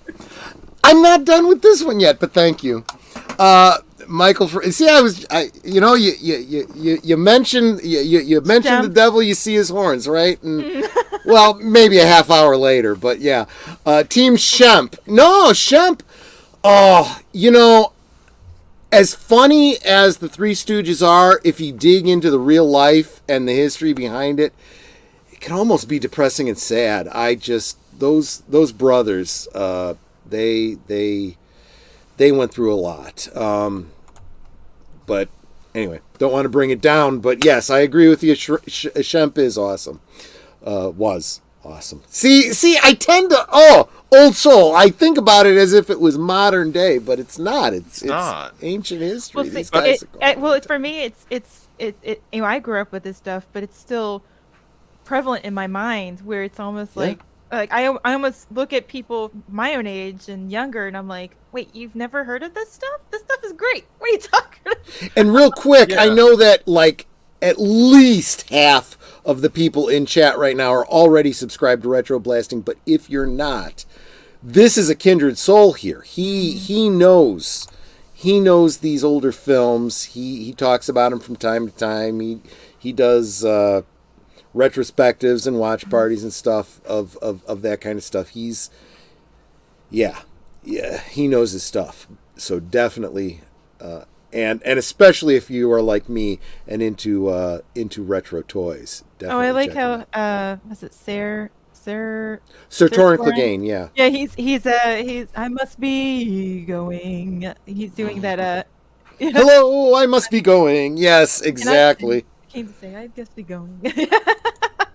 And I find myself, and see, this is the worst part about me. I am such a living anachronism. I find myself quoting from Animal Crackers in my regular life, and people look at me like, "The hell's wrong with you?" Like I opened the door and a Fig Newton entered, and people are like, "What?" I'm like, never mind. It's not funny. worth explaining. It's funny. My brothers and I would always quote from movies all the time, and not everybody understood the reference. Especially when it's not the ones that... See, they weren't current era. A lot of times they may not be current era. They could not only current era, but let's face it, there's a lot of quotes from movies that kids have never seen before, but they've heard repeated in movies, Like, if you say Rosebud, they know it has something to do with Citizen Kane, but they don't know what the significance They've never is. seen the movie, Right. Exactly. They don't know the nuance and the stuff around it. Go ahead, H. Boomer. I'm sorry. I was going to say, I've heard the younger generation, they will not watch anything black and white. This is something I've heard from teachers. That's untrue for me. I like black and white. Well, no, but yeah. Right. But I'm saying like the young kids now, like the ones going to college now, like they can't. I mean, I think I've done 2, maybe 3 rewatches of It's a Wonderful Life on my channel because it's just literally one of my favorite movies. I mean, well, shoot, I was it for Christmas? I was invited on to the Nerd Portal Lifeforms channel, and he was going through Christmas movies, and we watched Miracle on 34th Street, and we talked about the differences between the colorized version versus the black and white version. And I said, the black and white version is far better because it has black and white has a different perspective as far as being able to hone you in on what is going on the screen. I mean, there are other details going on, but colorized gives you a distraction of it. Absolutely, Michael. If you don't watch black and white, if you don't watch black and white, I hate you a little bit. Yeah, no, I hear you. There is... Okay. So, and this is probably going to... This might rub Michael the wrong way, because I know he's a doc... Well, and deleted scenes even says they have no culture. Yes, I agree. Right, exactly. I agree with that.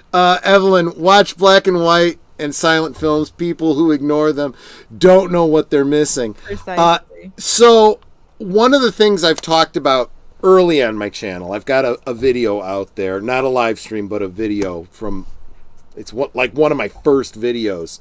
It's terrible. Don't watch it. Forget I said anything. I did this video showing the collection of Doctor Who DVDs that I've put together, and I have, of course, you can buy the Doctor Who DVDs and whatnot, but what I do is I take them and I put them into these custom cases based on the not Big Finish. What was the company that put out the audio dramas for Doctor Who? Oh, somebody will remind me. Big Finish, I want to say. Something like that. Anyway, it's in that style of that. Yeah. It's in that style. I've done, for each season, I've got these cases that I've created for them. And everything from the first, second, and a good part of the third Doctor are these Big Finish. Thank you, Michael. I knew if you were still here, you'd help me out with that. They're in that. Netter, would you be willing to grab me one of my Doctor Who, just anyone randomly? It's whatever, because they're all custom covers. So I've taken them, I've put them into these multi-disc cases. You get this one. Okay, this one happens to be from the David Tennant era. Let's see if you can see it. Never heard of him. Yes, yeah. So these are covers that I made myself. Based on, that Big Finish style of the audios. No, that's fine, leave it. And, but I have these going all the way back to the first Doctor. So many of them are these reconstructions that were done from telesnaps and the audios and whatnot, and they come off like... First Doctor, I think. These are actually the missing years. These were the released versions of some of the first and second Doctors. This is just what happened to exist at the time. But what I've put together is like I said, these from Telesnap. I didn't do these. Loose Cannon is a group of online guys sharing footage and whatnot. Anyway, so they're like PowerPoint presentations almost of these Doctor Who episodes. And between the fact that it's black and white and that they're telesnaps and they're not like moving pictures and whatnot, it's almost like listening to an audio drama. In and of itself, not a horrible thing, but they can be a little challenging. And Netter is like, yeah, some of these first and second Doctor episodes are kind of hard to watch.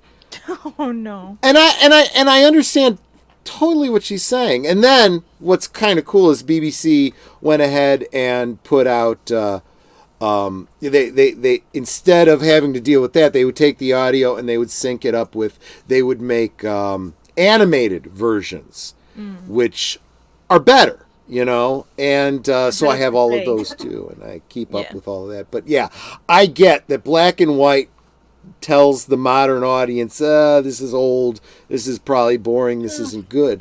But I'll tell you what, if you take the time and invest and pay attention, the humor and the heart are there like nothing in the modern day. Well, it's not only that, but it's also the dialogue and the fact that there's not a whole lot of frou-frou outside of the story. So the story is definitely the main focus and the character. And you have to pay attention to the story. You can't be in your phone jittering around with it playing in the background and follow the story. They did not have the time nor the money to do all these fluffer stuff going on. They had to tell... And it was one story. They weren't planning on sequels and shared universes and all that bullshit. Right, exactly. So, So I mean, there's no, they couldn't afford to do that, because a lot of these actors and actresses, by the way, most of them were doing movies they had like maybe a 4, 5, 6 week timeline to get all of this stuff done. So it's not like you didn't have any time to BS around about it. There was just nothing you could do about that. And nowadays it's like you have all these reshoots upon reshoots upon reshoots. It's like, y'all are wasting your money. Back then, they didn't have time to waste it. First of all, they didn't have the time, and they didn't have the money to do it. I mean, they had money, but you're talking about a lot of these movies are being made, especially during the Depression era. Yeah. So, well, there's another element that I think the modern audiences miss, and I've pointed this out about older television shows, older movies. When this medium was new, this idea of capturing it on film, or broadcasting or whatever, before that, it was a stage production. You didn't get to say, can I do that again? And then edit it again. You screw up your line, you improvise and get back on track. You're a professional. You got one shot at this. It's a live performance. And a lot of these television shows were one camera, and it was filmed like it was a stage production. And a lot of these movies, I'm thinking Animal Crackers, for example, was filmed as though it was a stage production. And so you didn't get a bunch of different takes, I bet their tune would change if you took an average Pornhub clip and desaturated it to black and white. I bet suddenly people would have no problem with wouldn't have a problem with monotone. Just my bet. Because everything's better with nudity. I mean, just saying. You know what was interesting? A few years back, I mean, granted it's not recent at this point, but that movie Nebraska that was up for Best Picture a few years back, and Bob Odenkirk was in that. What I thought was interesting about that movie, he was one of the actors in it, and what I thought was interesting was that you were seeing modern times through a black and white lens, and it was odd because you don't usually see anything modern being shot black and white, but this was clearly taking place in the here and now, but it was shot in black and white. Bruce Dern was in it; he was the lead actor in it, but it It's a good little movie, and I was glad they filmed it in black and white. I wish more, at least some of these smaller films, would try doing that. But yeah. Yeah, no, Animal Farm and Animal Crackers, two very different stories, you know. No, I that's actually kind of funny when you think about it. I see what Logical Spock is saying. Yeah. I was just looking to see if Animal Crackers is available on YouTube. Maybe not. Yeah, I'm not seeing a full version of it. Maybe on Pluto TV or definitely worth Tubi? checking out because that is good stuff. Magitek is exhibit 42,655 that I'm still the only YouTube channel that doesn't know how to properly position a microphone. Dude, look at my lighting for F's sake. I mean, Retro Plastic, apparently I have a Ring doorbell camera as my camera as a joke for some people. Actually, you know what that brings? That's actually a great pivot to my last question. Actually, the last question I've written down anyway. Who? And I'm kind of putting you on the spot here. Who are some of your favorite YouTube channels? And you are under no obligation to say this one. In fact, you should just take that one off the table. Just what are some of the YouTube channels you enjoy the most that you would say, as a courtesy to the people listening, they should be listening to? Oh, okay. Putting you on the spot. I knew I was putting you on the spot. Let me think about Where's that this. Troy guy? I'm taking that one off the table. She's not even allowed to answer that. Oh, look at that! I love you, Netter. She's your cheerleader. You're She really is. Well, look, that's a successful marriage. You got to be each other's, number one fan. Exactly. Well, I love listening to Loki in the morning. I always call him he's my cup of coffee to get me started in the morning. I can understand that, absolutely. Sometimes I can't Loki's Morning Mischief, I believe, is the Loki's full name of the Mornings of Mischief. But gosh, there's so many great ones out there who do a fantastic job, who put in the work, who put in the effort, who have offered, who are good to so audience. Just so everybody knows, what she's doing is she's kind of filling in and talking so that she can think while she's sputtering and thinking about what she wants to say. So what are the channels that you go to and you go, okay, I want to watch something on YouTube, let me see if there's a new video from... Definitely Fat Steven Seagal. He always brings me a lot of laughter. And similar content for you guys with the streaming gaming and whatnot. Yeah, exactly. And he's hilarious. He makes it extremely entertaining. And while we're on the subject, Based Biden is another good channel if you're into political satire. Yep. So that's another funny one.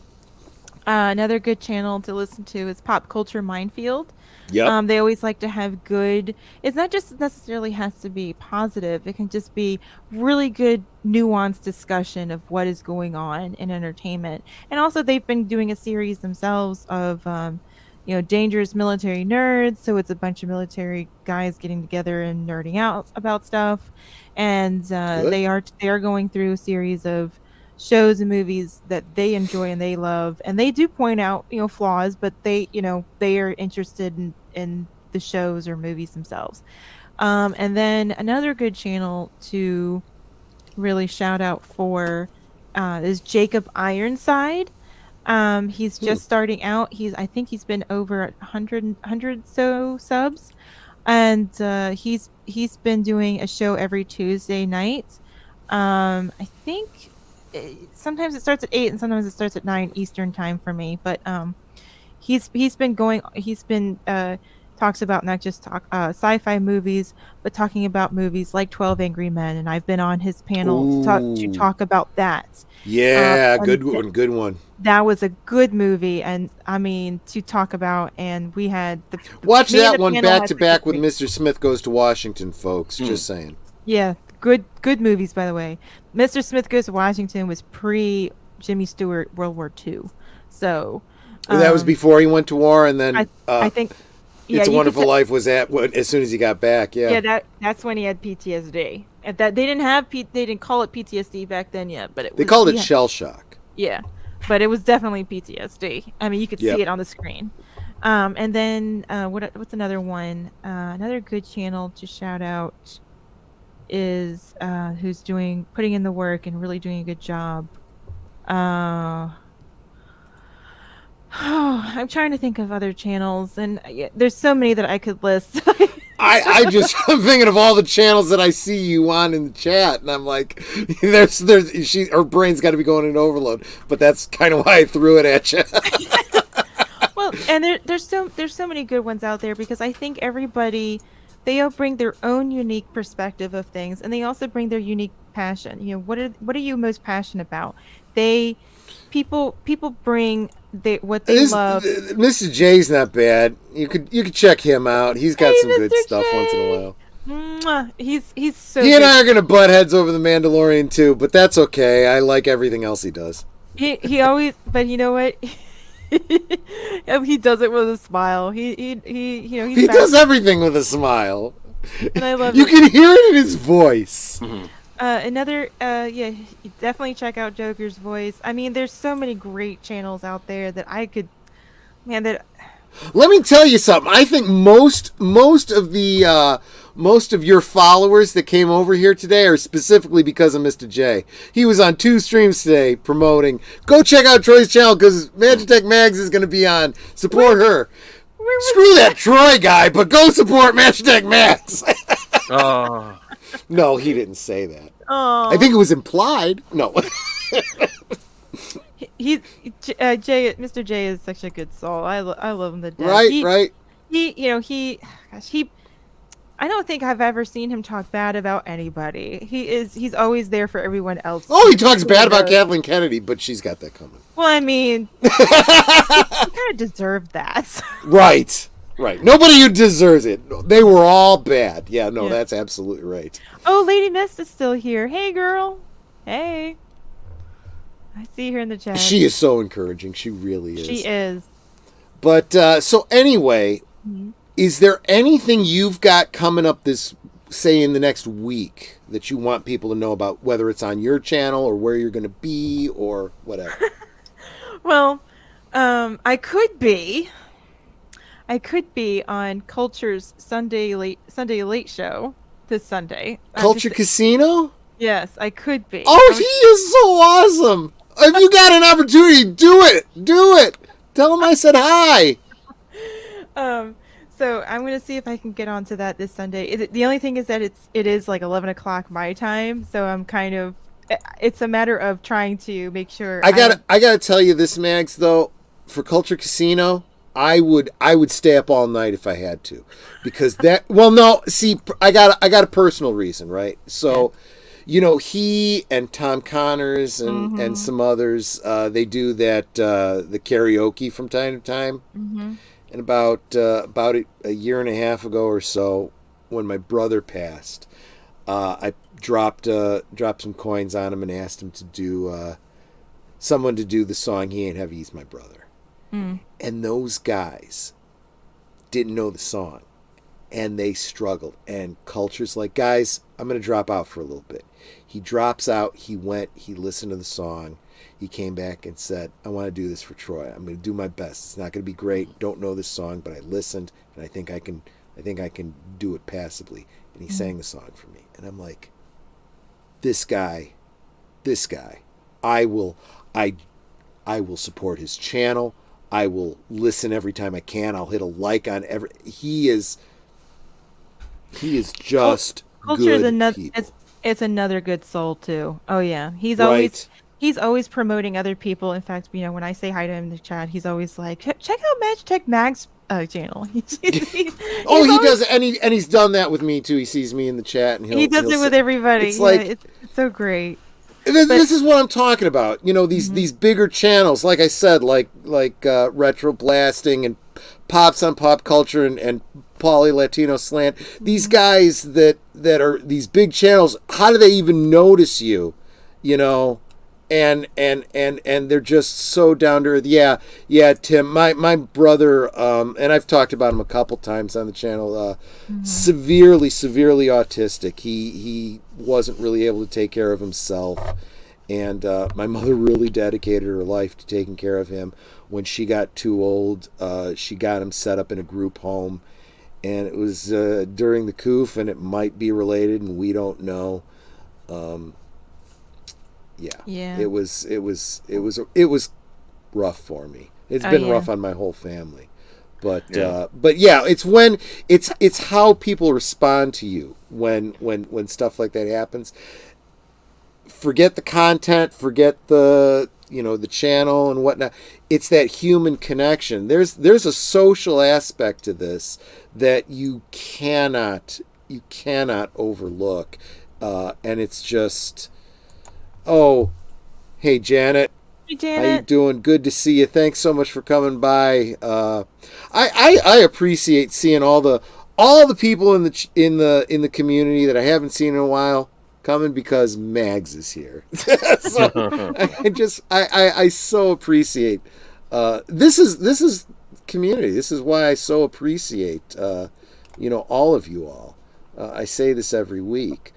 I just want to make sure I haven't missed anybody.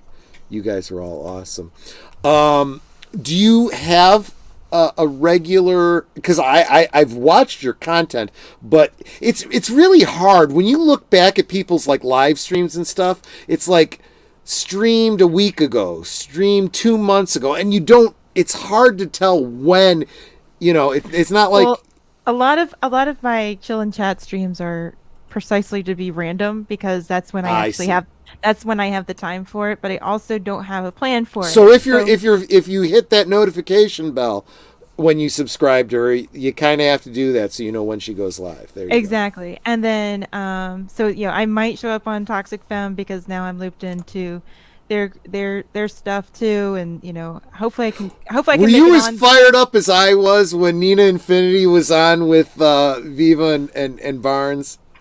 I did not get to see that stream. I can't go check it out. It's awesome. Okay. And Anna, the Star Wars girl too. Okay. When it's crazy because I follow all these different bigger YouTube channels, but when I see the LawTube guys linking up with the geek channels, it's like my worlds are coming together. This is awesome. I know. So then, what is it? But Thursdays, every Thursday night at 9:30 p.m. Eastern is when I'm doing my Final Fantasy VI Pixel Remaster playthrough. So okay. I'm kind of using Thursdays as kind of like a hashtag throwback Thursday and making it more of a retro game day, sure. But also calling that out, and that's what I've been doing every Thursday night starting the 2nd of this month. So. I will continue along, and if anybody's willing to watch me play and play one of my favorite games of all time, but also kind of play the remastered version for the first time, you're more than welcome to watch me play. I'm usually joined with Mr. Tuckletrunk because he's also a big fan of Final Fantasy VI, so we bounce back off of each other and keep it as entertaining as possible. And that probably, all of the things that you just said probably mean a lot more to Aged Boomer than they do to me, but it still sounds really, really good. I'm not a modern gamer as much as he is. It's not a modern game. It's a It's a 1994 game. It's not even.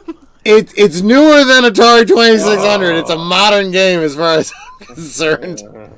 You call yourself Aged Boomer, and yet I'm really the old part in the room. Game. It's 16-bit era. It's a classic game. Hi, your old toys. Good to see you. I'm gonna say this and do. It's probably a hot take, but I think it's actually a true take. But Final Fantasy VI is better than Final Fantasy VII. I'm not a PlayStation fan, so that's fine. There you go. I'm gonna 64 during although that could be triggering to some PlayStation people, right? I'm gonna. Well, I mean, because I like PlayStation, but I always thought that Final Fantasy VII was for those who, mainstream media type people that got involved with Final Fantasy. Played Final Fantasy. So what you're before saying it became is great. the people looking for the easy mode or something? No, it's not what I meant. But Okay. yeah. But anyway, I think because Hey, John DeMarco. I think it has a lot to do with the CGI and that it came out on PlayStation, and that's why it became suddenly more mainstream. Sure. But I grew up with the pixel era, so anyway. There you go. It's just like I'm an original Star Wars OT Star Wars girl. I'm not a prequel fan, so to speak. So that's how I look at it. Did you watch any of that? Those like Clone Wars cartoons and stuff like that? Okay. I wasn't a fan of Samurai Jack when I was growing up, so I really did not watch the Tartakovsky Clone Wars version of the show. Okay. I have it on DVD and haven't watched it yet myself. The clips that I have seen, I know people are not gonna like me for this, but the clips that I have seen, it just feels like it takes me further out of Star Wars for whatever reason, and I just think it. Again, I just feel like I'm looking at two different universes when I'm looking at the original I hear what trilogy you're saying. and prequels. That's where my brain goes. I dig it. I totally understand where you're coming from. What I have told people is if you just see the prequel trilogy, it's like you're missing 90% of the story. You've heard all this stuff about the Clone Wars, and you only see these brief snapshots of it throughout these 3 films. In fact, you really only see it through 2 films, because that first film they could have completely dropped that whole first film. They didn't need any of that bullshit. Yeah. If they had given us the story of the war, and this is what I tell a lot of people, and I was slow to come to this. It actually took a buddy of mine who has kids who were into the Clone Wars saying you really should check it out. And when I finally did, I was like, oh, this is a real war story. This is really the story of the Clone Wars. This is about why Obi-Wan has PTSD. And this is why Anakin Skywalker became Darth Vader. Because if you just take the movies, it's like, what? Sand and I can't get married and I become Darth Vader? But when you see the whole war story, it's like, okay, this makes a lot more sense. It's like they tried to squeeze too much story into snapshots, I think that's because I remember when my oldest brother was in college at the time, and I remember he and his buddies, they were upset at George Lucas because they thought it was going to be about the Clone Wars, and it ended up being something else. And that, I know a lot of people say like, well, everybody was happy at the time. Not everybody. I mean, they were not. And it wasn't, and a lot of people say, well, it was just the media. I'm like, no, that's not true either. I mean, I'm telling you, I remember my brothers and their friends and friends or whatever. They were not happy. No, news forums were slaughtering those movies when they were out. I remember. I went. See, I'm a Star Wars toy fan. So when all the action figures started hitting, I started buying them like crazy. By the second movie, I was like, nah. And I kind of stopped, and I really never have gotten into the to the Clone Wars, the prequel toys. I didn't mind the second, so there's CW Clone Wars, that's Tartakovsky, and then there's TCW, which is the Clone Wars, which is George Lucas and Dave Filoni, creation, and I don't mind the TCW very much. I did like some aspects of it. Do I find some aspects of it it's kind of like the prequels to me. It's just like there's some good aspects and then there's some what is going on here? But at least to me, it felt like it actually talked about what was the Clone Wars. What was the actual going on of the Clone Wars. And let's face while it, it's not perfect, and I agree with that, at least for me, I felt like I actually got that. Now, of course, people can say, well, they're the books and this, that, and the other. I get it. But for me, the movies came first before everything else came after it. So it needs to be shown on screen. I get you. That's just my point of that. Yeah. No, I hear you absolutely. And let's face it, this is something I will say about all prequels. You probably don't need to tell that story. If you've already told, the middle story, and you've told in dialogue everything they need to know about the prequels, you probably don't need to go back and fill in all those details. We already know everything we need to know. Well, see, and a lot of times, and too, so most of us, again, like, it was made for my generation of people, the prequels. For the most part, like me, most of us knew the final story, so it's kind of like seeing what it's leading up to. Yeah, there was nobody who went into that theater who didn't know that Darth Sidious was the Emperor. Yeah, exactly.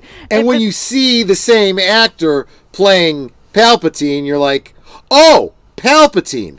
The real diehard fans who read all the books and stuff are like, Palpatine, I know that name. That's the Emperor. I didn't even read any. Well, I did read. I might have read a book or two, but it was kind of like one of those things where it's just my brothers they read the stuff more than I did, but I was watching the movies all the time. But I knew about the references and everything else because of my brothers. So it's like I'm like, oh, there he is. It's like And I was, I already knew the story, so it was kind of and the real, and back then, what it meant to be a diehard fan required a great deal more work. I actually had to be a member of the fan club. I got the Bantha Tracks gatefold pamphlet newsletter and read all the interviews with George Lucas, so I knew, the whole concept of the Journal of the Wills and the 9-movie cycle that he had planned out, even though he recants that now. Bullshit, man. You can't take it back. You said it. It was in print. I can show you my original copy of Bantha Tracks where you said it. But there was this whole He tends to revise history. He tends to change, quote unquote, change his mind very often on things. Yes. Well, and honestly, that's fair. Like you said, unless it's on the screen, it doesn't count. So he has the right to do that. My problem is once it's on screen, it's canon. Fuck it. Han Solo shot first. Fuck you and your special edition bullshit. I'm just saying.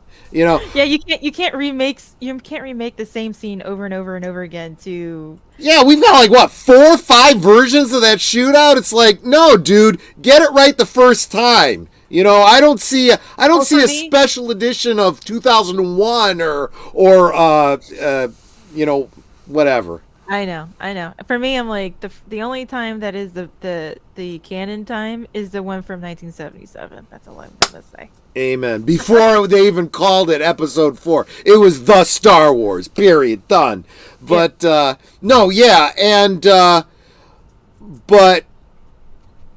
I have no idea where I was going with that. Anyway, you're talking about the Star Wars. No, it was before that, but it doesn't matter. No, I dig exactly what you're saying. Now we have Luke addicted to blue. You don't need to, but no, no. I felt like, George is a good storyteller. He understands the principle of storytelling. He understands the hero's journey. That's for sure. He understands the hero's journey. He understands it's character driven. I just feel like he had the right balance in the original trilogy.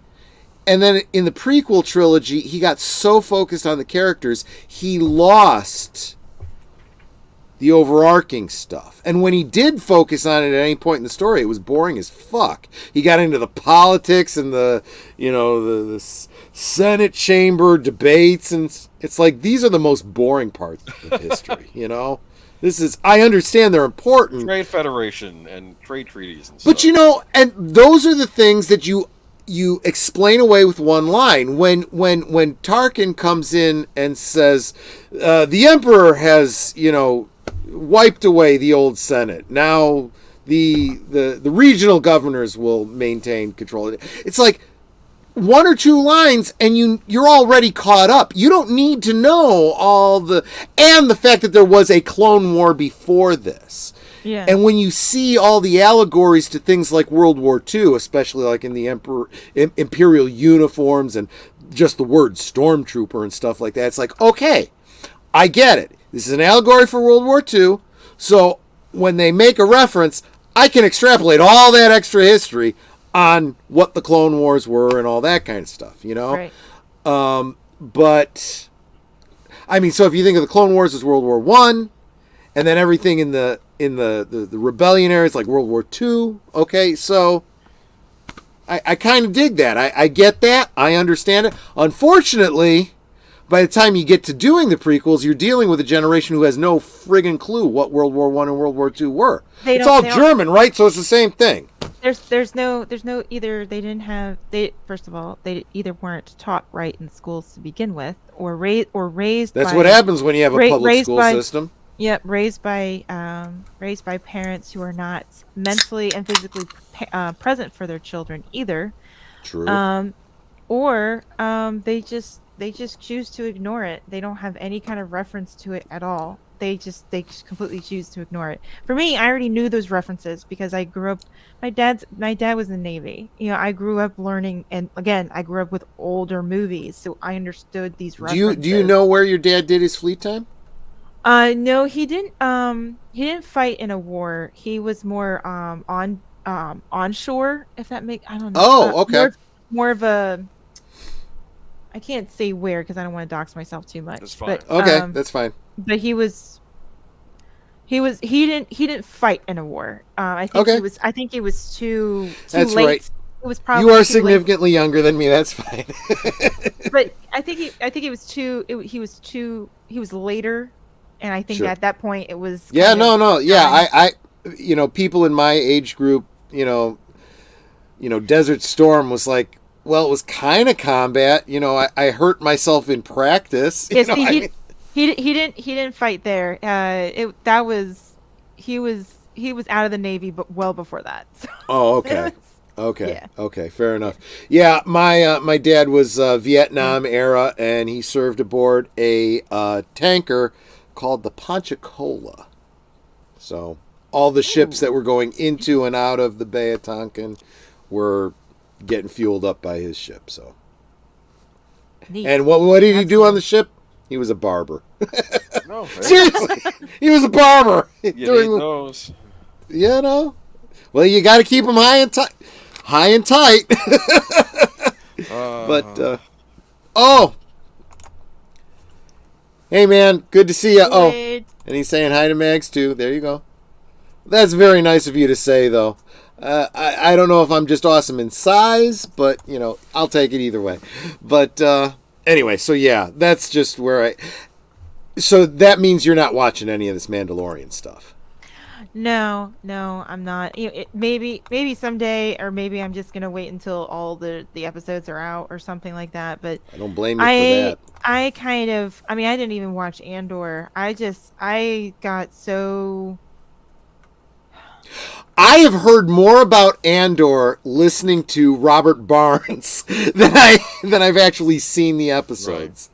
Yeah. He's a big fan, but the reason he's a big fan is because he's tied into that history, right? He said, if you want to understand the rise of a rebellion, check out Andor. And he says, I don't know how this stuff is getting through that. Well, but you know why? It's because it's about 2 or 3 or even 4 years old, because it had been in production hell, but the story was already there for many years ago before Gotcha. Before the coup happened. Okay, that makes sense. I don't want to say the sorry, I almost said the word before it all happened, and then it came along, and then I kind of slowed things down. So maybe one of these days I'll do a stream about false flag events. No, I dig exactly what you're saying. And this whole idea of being in proxy wars in the first place. Like where you're coming from, Logical Spock. No, the reason I bring it up, and Boomer, I don't think I've even had a chance to talk to you about this, but I watched that last episode, and I know Mr. J's not real big on the show, and Pops isn't real big on this show, but I think that you need to try, if you're gonna bother watching these shows and do videos about them, try to be objective, because I watch The Mandalorian and I go, holy crap, what's going on here, right? There's this dial. Do you know who Bo-Katan is? Oh yeah. Yes. Okay. Yeah. Okay. She's played by Katie Sackhoff, who was actually I think she was the voice of Bo-Katan too. Yes, in she was. The Clone Wars. Yeah, I know. Like, perfect, right? It's like, and she's talked about that many times. In fact, I just saw an interview with her where she's talking about playing live action. She's like, when I put on that mask, it's great because I can do whatever facial features and things I want to under there. Nobody can see it. Just like when I'm in the recording booth, you know, but when I take that off, I have to be stoic. I have to be whatever the director is telling me to be, which is not what you do when you're doing voice acting. You know, you can, and in fact, it's funny because she said that the same day I was recording the intro for tonight's video, and I noticed that as I'm recording, I'm doing a lot of this, which looks stupid, but it's how I, recite lines. It's not what I would do on camera, and Right.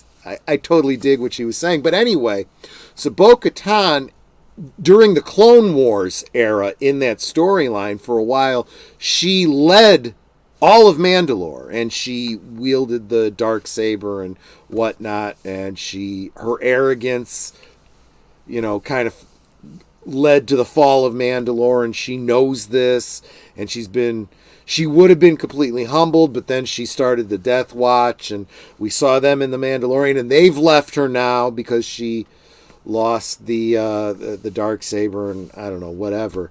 But it's very clear she's going through this arc of being humbled, right?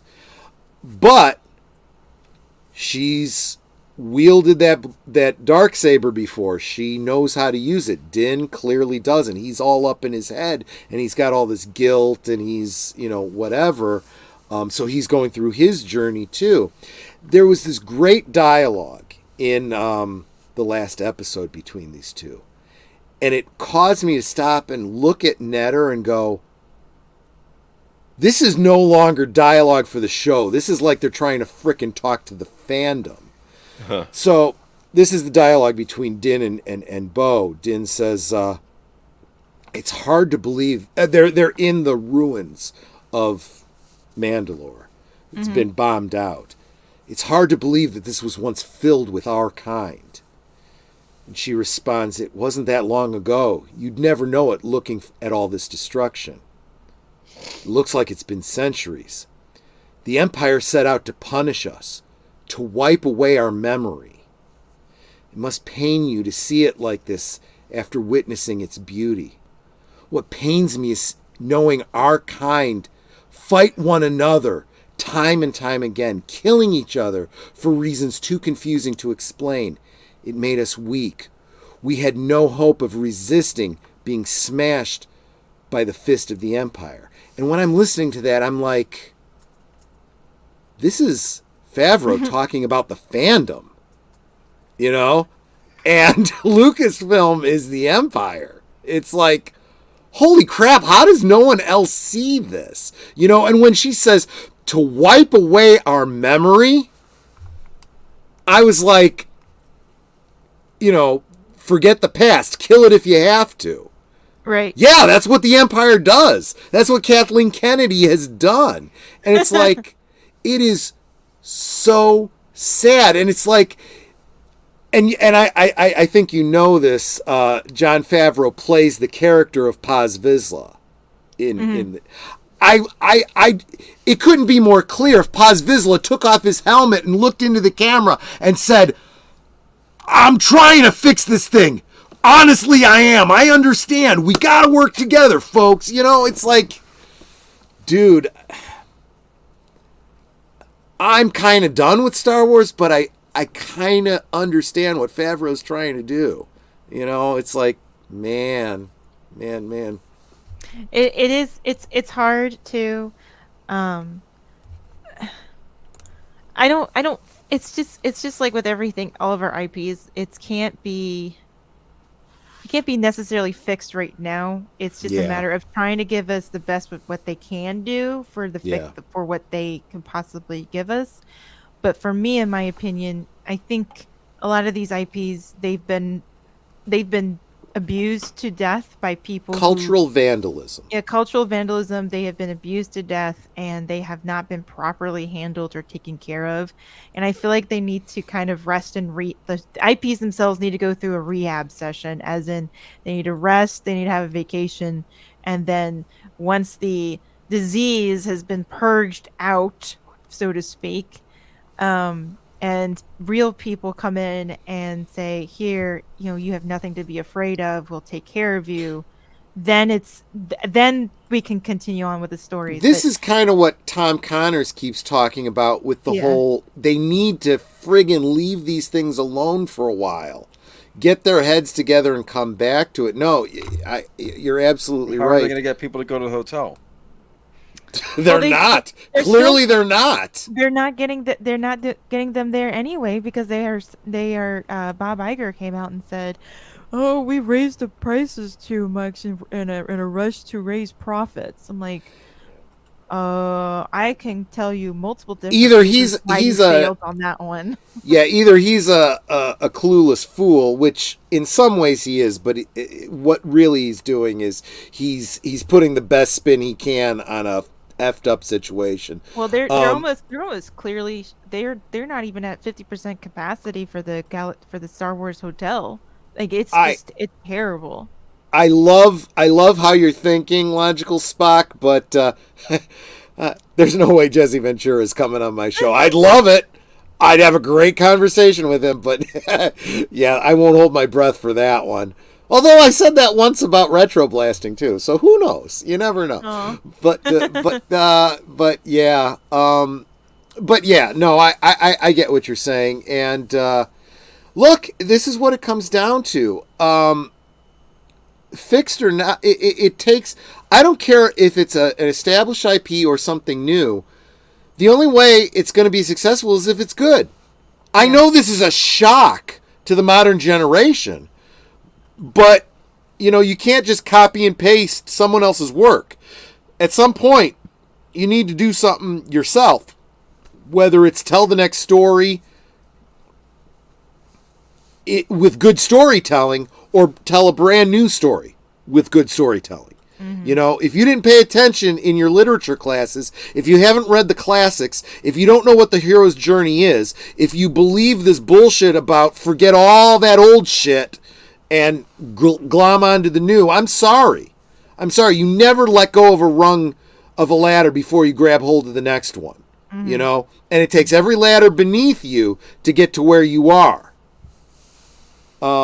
That's the problem. Until you guys figure that out, I would just leave. You don't spend $5 billion on a franchise just to fuck it up. Exactly. But that's exactly what has happened. I'm not going to go down a rabbit hole on this or anything, Mags, but are you a Trek fan at all? I grew up with TOS. And TOS and TNG. Some Voyager, but that was as far as I went with. You with understand though that they've done the same thing with Star Trek. That's happened with Star Wars. I hang with enough people to hear their gripes. In fact, I did watch the first was it J.J. Abrams movie that he made on that one, and I have not watched any new Trek since then. So, you made a good decision. You're a wise woman. I'm like, something's not right here. I liked Carl Urban.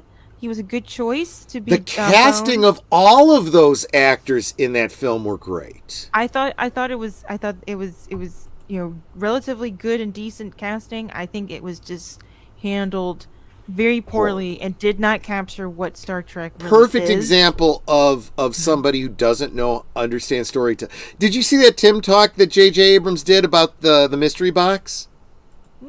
Yeah, look it up on YouTube sometime. It's definitely worth it. He talks about the mystery box, and that has not aged well because people look at him and go, that mystery box, it's this concept of a true mystery box is like a MacGuffin, right? There's something important that the story revolves around. You may not need to know exactly what it is, but he has set up his mystery boxes to be the important point of the story. At some point, you need to address that point.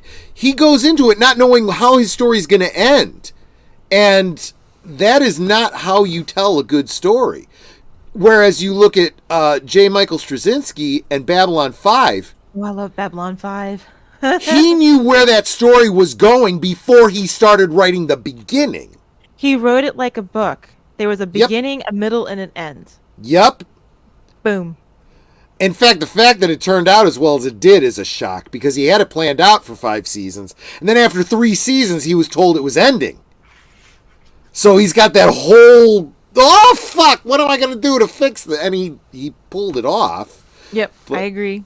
So different point altogether. The reason I bring up Star Trek is because we got 2 seasons of Picard that literally pulled down its pants and took a dump on Next Gen for 2 fucking seasons, shat all over canon, and then they come back 3rd season and everyone's saying, oh, 3rd season is so good, it's a return to form, blah, blah, blah, blah, blah, blah. I don't care how good the building is that you're building on top of a pile of shit. It's still on top of a pile of shit, and when it rains, it's all going to fall apart. Canon matters. Unless you're going to go back and clear away that shit and rebuild your foundation, you got nothing. Is Picard still an android? Yes. Okay. From what I understand from everybody else, he is still an android. But you're right, Troy. See, that's one of the reasons why I've just not gotten into it. I know some people are, they're either like it or they don't like it. But for me, I'm like, you're trying to build a story that's already on.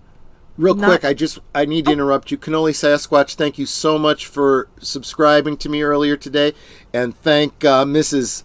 Cannoli Sasquatch for me, too. You guys encouraged the hell out of me just by subscribing to me today. You guys are awesome. Thank you for being here. For me, it's like you're trying to. Okay, so yes, this is really good. If this is a good season, it still has new Trek, Kurtzman Trek, foundational stuff. Yeah, this is what I've been saying. And you can't necessarily erase that. I mean, it's just like, we talk about their Star Wars fandom. Like, are they going to erase their sequel trilogy? And it's like there's so many bad things that have happened, and so much foundational cracks in the system that how are you going to be building off of this without you're still going to have to acknowledge it somehow, and even then, if you're going to acknowledge it, what is your take on the acknowledgement? Are you going to actually say, nah, this doesn't exist? Or, I mean, it's season 3, so it's based off of previous episodes. So yes, currently all of that stuff that came before still exists. It is there, and that is my that's my whole thing about. So the comparison I would. It's kind of like you need to, I don't know. Let's go back in time and say this was all a nightmare. Yeah. See, and this is why I hate. It drives me crazy listening to fan theories online. On the one hand, they're really, really good fan theories. On the other hand, they're way better than anything we're actually getting from the IP holders, and that is disappointing. I agree that we do need to point out what they've done good, but at the same time, you can't ignore the foundational cracks. Exactly. That is probably the crux of it. Here is the analogy that and you could draw a comparison between what's happened to Star Wars, what's happened to Star Trek, happened to... Nano Moss is leaving for the night. Good night. Oh. Nano Moss, you are awesome. Thanks so much for being here. I super appreciate it. But all of these franchises have been shat on, and they don't care about canon because they're too lazy to bother with it. But this is the analogy that, and see if you follow this analogy. I know that Aged Boomer will understand this. What it seems like they're trying to do with season 3 of Picard seems to me to be very much like what they did with the 3rd installment of the Highlander film series. Okay. Do you know anything about the Highlander series? Do you know what that is? I know of it. I've never watched it, so I probably am not a good reference person with that. That's fine. That's fine. In a nutshell, the first movie was standalone. It was about a group of immortals. They fight each other. As they kill each other, they gain each other's power until there's only one, and he is the Highlander. Wins whatever the prize is, right? Right. But it did so well, they had to do a sequel. And the sequel just shat the bed. It was they decided they never there was it was kind of like the Quickening, which was their version of the Force, right? It was this magic. They couldn't understand. There was no explanation for it. It was just nature. It was just something spiritual, right? Well, then when they get to the second movie, they came up with like midichlorians. They were aliens from another planet and blah blah blah blah blah, which had nothing to do with. It made no fucking sense, and it sucked. So when they got to the third movie, they wanted to retcon away that whole second movie. And so in a very clever way, they start with the main actor, the star, Adrian Lambert, right? The Highlander. Mm-hmm. And he's leaning forward and he's talking into the camera. In the days after the death of my friend Ramirez, blah, blah, blah, blah, blah, blah, blah, blah, blah. And it tells what he did and the journey that he went. What he's basically doing, he goes back to the death of his friend Ramirez in the first movie, tells his whole story up to where he's at. And it's like, basically, wink, wink, nudge, nudge. That second movie, forget that shit. That never happened. Forget that, you know? That seems to me to be exactly what they're trying to do with Picard. But they can't even be that direct about it. Because what happens is they what is the storytelling phrase? They're hanging the lantern. You know, they have this element of Picard being a robot, right? And they acknowledge it in dialogue, but they gloss over it. He's like, yeah, but you're an android. Yeah, I'm an android, but I'm still basically the same guy. And they move on. They don't dwell on it. What they're basically saying is, wink, wink, nudge, nudge. It happened. We can't undo it, but fuck it. Just forget about it. We'll move on. You know? And let's face it, a lot of Star Trek has a lot of that in it. There's a lot of things that were said in the first and second seasons of Next Gen that ended up getting soft retconned out later on. So, but I still feel like this is too big a thing. This is too bitter a pill for the fans to swallow. Well, I'm sorry. You're talking about years worth of damage. Yeah. So how do you don't patch that up in one season? I'm sorry. Yeah, you do not, and this goes for all the franchises, right? You do not shit all over the fan base and say you are ists and phobes and we don't want you. Mm-hmm. And then say, oh, okay, now we're going to put out good stuff. Come back, please. F you. Mm-hmm. We need something much more. Mm-hmm. We need a fucking apology. And that apology doesn't have to be a literal apology. It needs to be, we're retconning this away. And this really did never happen. You know, it needs to come with sincerity too. Yeah.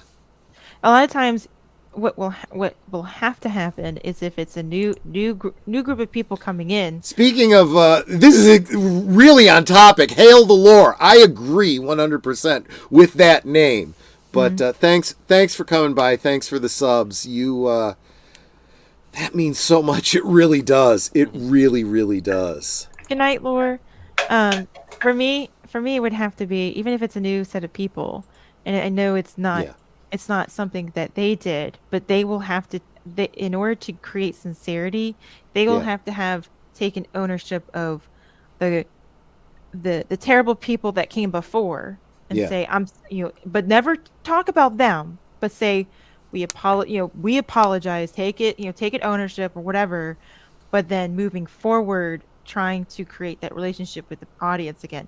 That's what the new people are going to have to do. They can't put blame on somebody else because then it'll come off as weird and not sincere. Even though it's true, we know it's true, but the new people will have to take ownership of those mistakes and say we are willing to have a conversation with you. That is what's going to resonate. It will not be their mistakes, but when the new people do come in and say, this is wrong, we take ownership of this, blah blah blah, that's okay. I know it doesn't necessarily mean it's justice is served, but that is one way to gain an audience back. And I've not seen that ever in entertainment. Sci-fi, I don't know what you mean. If you feel I didn't greet you, I didn't want to interrupt my guest. I brought your comment up and waved. I'm sorry I didn't say anything to you specifically when you came in, but here we are. But anyway, I said hi. Yeah. I may be misunderstanding his comment too. I'm not sure. But anyway, yeah. So this is when we go more than 2 hours. I'm having a lot of fun, and I don't want to take advantage of your time. But I have had so much fun chatting with you. I actually tried wrapping up the stream a half hour ago, and then we just got on another rabbit hole. On other subjects, yeah. It's okay if this does take us down another rabbit hole. It's entirely up to you. But is there any topic, any question that I didn't ask, anything that you wanted to cover that we didn't get to? Anything you want to plug? Anything you wanted to say? Get off your chest? Whatever. No, I've really enjoyed my time. Thank you, Troy. And I feel like I'm a total idiot for like. Oh wait a minute! You did say something to me last year. I want to reiterate, I totally understood where you're coming from at the time. You weren't at that place yet. I didn't take it personally. I think too, because when I said, "Yay, I'm making my own channel," oh my gosh, you have no idea how many people were like, "You want to come on my channel?" And I'm like, "Oh my god, I can't stop. I'm just trying to get." It's okay to say no. You gotta manage those expectations. I totally get that. Mm-hmm. But yeah, and so that's the other thing too. And I watched as you started to do the YouTube thing, mm-hmm. and I was like, okay, I better ask her before she's too big and she doesn't want to come on my channel. Oh no, I'm sure I'm going to be asked by. I get asked. Doesn't matter. What's YouTuber channel size or whatever. It's a matter of what my availability is. It's not any y'all out there. It's not the size that matters. It's the time and the availability that I have that matters. So I love everybody. Do I need to make a joke about that? Did everyone else catch that? You shush, Netter. You can smack me. Behave, Troy. I know. But no, it's I've been on my best behavior today. I'm usually way more raunchy than this. But thank you. This has been an awesome time. Thank you for having me. Thank you for the invite, and thank you for being patient with me. I think even last week when we were like, "Are we still on for this week?" I'm like, "Yes, we are." Oh no! I do that with everyone because it's just like I don't want to assume, especially since we haven't touched base in a while. I have. Well, you can look at my channel right now. I've got upcoming streams up through the middle of April. I can't assume that people even remember they committed to a certain day. But before I go into the next stream, I want to make sure that I've touched base with everyone. Like next week. Next week I will be on with Storyman Jack. Although I didn't see confirmation in the chat tonight, but that doesn't mean anything. I'll talk to him during the week and double check with him.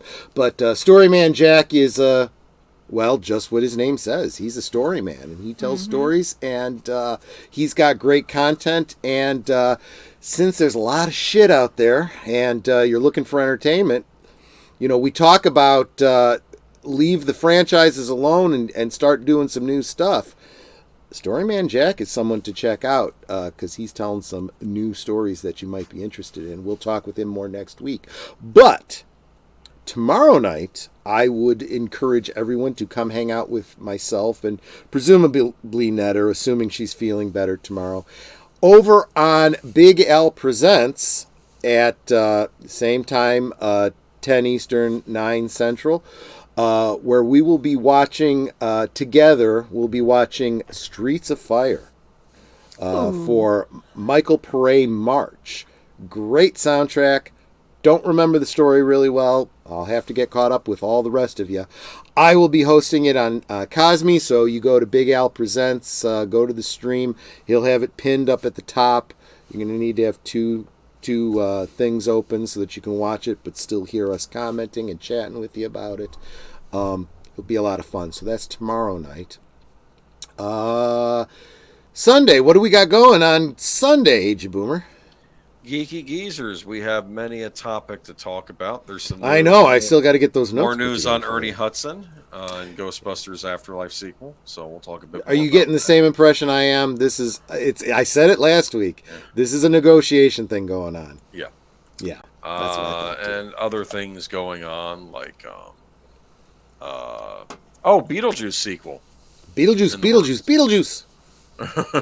Yeah, but there's a Beetlejuice sequel in the works, right? I think I heard. Yeah. Yep. We'll be talking about that on Sunday. Absolutely. So got other stuff too. But yeah, that's another big one. Yeah. So that's Sunday. How about any Birdman sightings this week? Yeah, I think we may be doing a stream next week. We might be doing Black Sunday on Wednesday, and he may have a Batman show on Monday as well. Yeah. Yep. What about? I know that there's something going on with Mr. Matchstick, but I can't remember what that is. I don't think it's this week, but double check in the private chat he sent you. I know he wants to. I know he wants to do the Batman Superman team up movies. So that was a thing. That's coming up soon. Soon. Right. So 2 Wednesday, Thursday. Do we have anything from Netter's Network? Yeah. Yeah, it's like I plan to do a live stream on Thursday, just because no one was ever doing anything on Thursdays, and I sound like a mouse, so hopefully you understand me. I would say in a week, hopefully you'll be feeling better by then, Not sure what I'm going to be talking about. Yeah, but you guys encouraged her last night to do live streams on Thursdays, so she's going to go ahead and do it. So she's counting on you to show up and help her guide the topics. That'll be next Thursday. We'll have to come up with a name for the show. I'll put together an opening for you. I was thinking Thursday Things. Thursday Things. I'm good with that. How about Netter's Knickknacks? I don't know. We'll come up with something. But that's Thursday, and that brings us around to next Friday with Storyman Jack. But let's go one more day. Let's go 8 days, because then a week from tomorrow or today, depending on your time zone, on Netter's Network, we will be doing a watch party of the movie Chained, directed by Jennifer Lynch, starring Vincent D'Onofrio. This is one that a lot of you probably haven't heard of before, but Netter's a huge Jennifer Lynch fan, so we'll check that out together. Okay? That's it. Any last words, Mags? No, this has been a fun evening. Thank you for having me, guys. I appreciate you. The chat's been great. Troy, H Boomer, Netter. Yeah. Hope you're feeling better, dear. Thank you. Yeah. But anyway, thank you for having me. Finally, I'm able to get on. Oh no, that's awesome. Think maybe we get you back on again? Maybe 6 months to a year or so.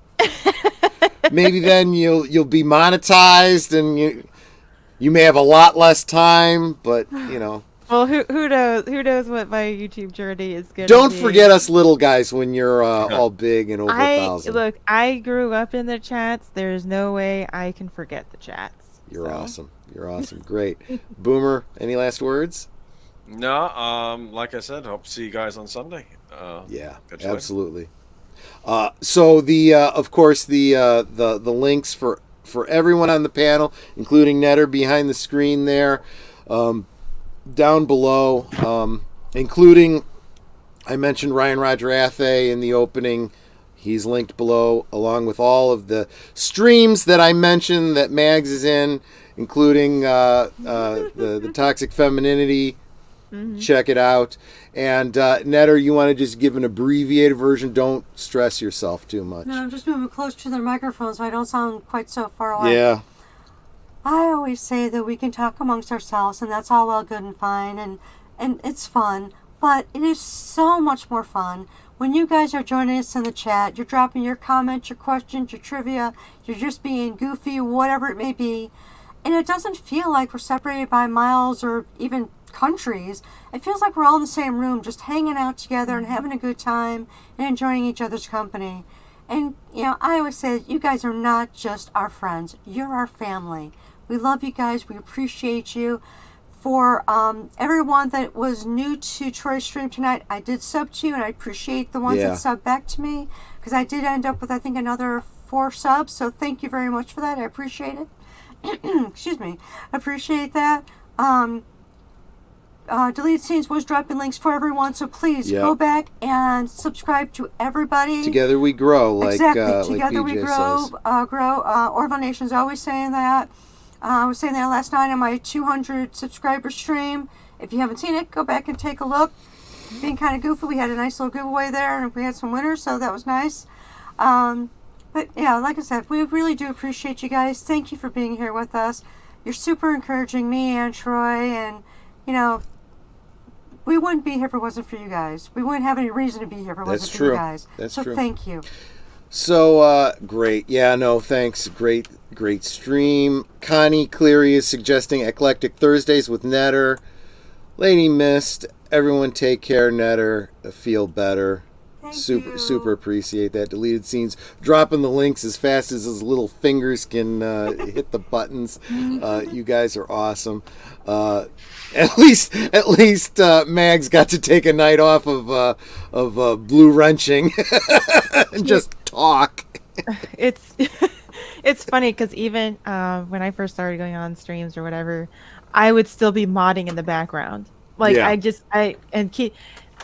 could not turn off that part of my brain of not just monitoring the chat, but you're supposed Steven does the same things because he's a regular guest here too, so and then it's like he's trying to. You have to flirt with I always call it flirting with the chat, but it doesn't mean anything of harm or anything. It's matter of you're talking with the chat, you're having a conversation with them, so it's like you can't turn that off very easily when you go from chat to being on a panel. So I get it. Well, you guys probably, those of you that were here early saw it too. Before we go live, I'm trying to hi you, say hi to everybody. But then at a certain point, when I've got to do the sound check with you guys and everything behind the screen, I stop because I'm like, well, I'll be able to say hi to them directly when I go on camera. So, it's how it goes. I love doing this, though. I love giving everyone the little peek behind the curtain. It's the equivalent of B-roll for a live stream. Anyway, thanks everyone. I super appreciate you all. This is honestly what it's about. It's about hanging out with friends, and making everyone feel welcome. There's this saying, and I know I'm going to butcher this, but friends are the family you choose for yourself. And so the fact that you guys chose to come and hang out with me, that's why Netter calls you all family. So thank you, everyone. Take care, and have a great one. Good night, ladies. Good night, sir. Hit it, sweetheart.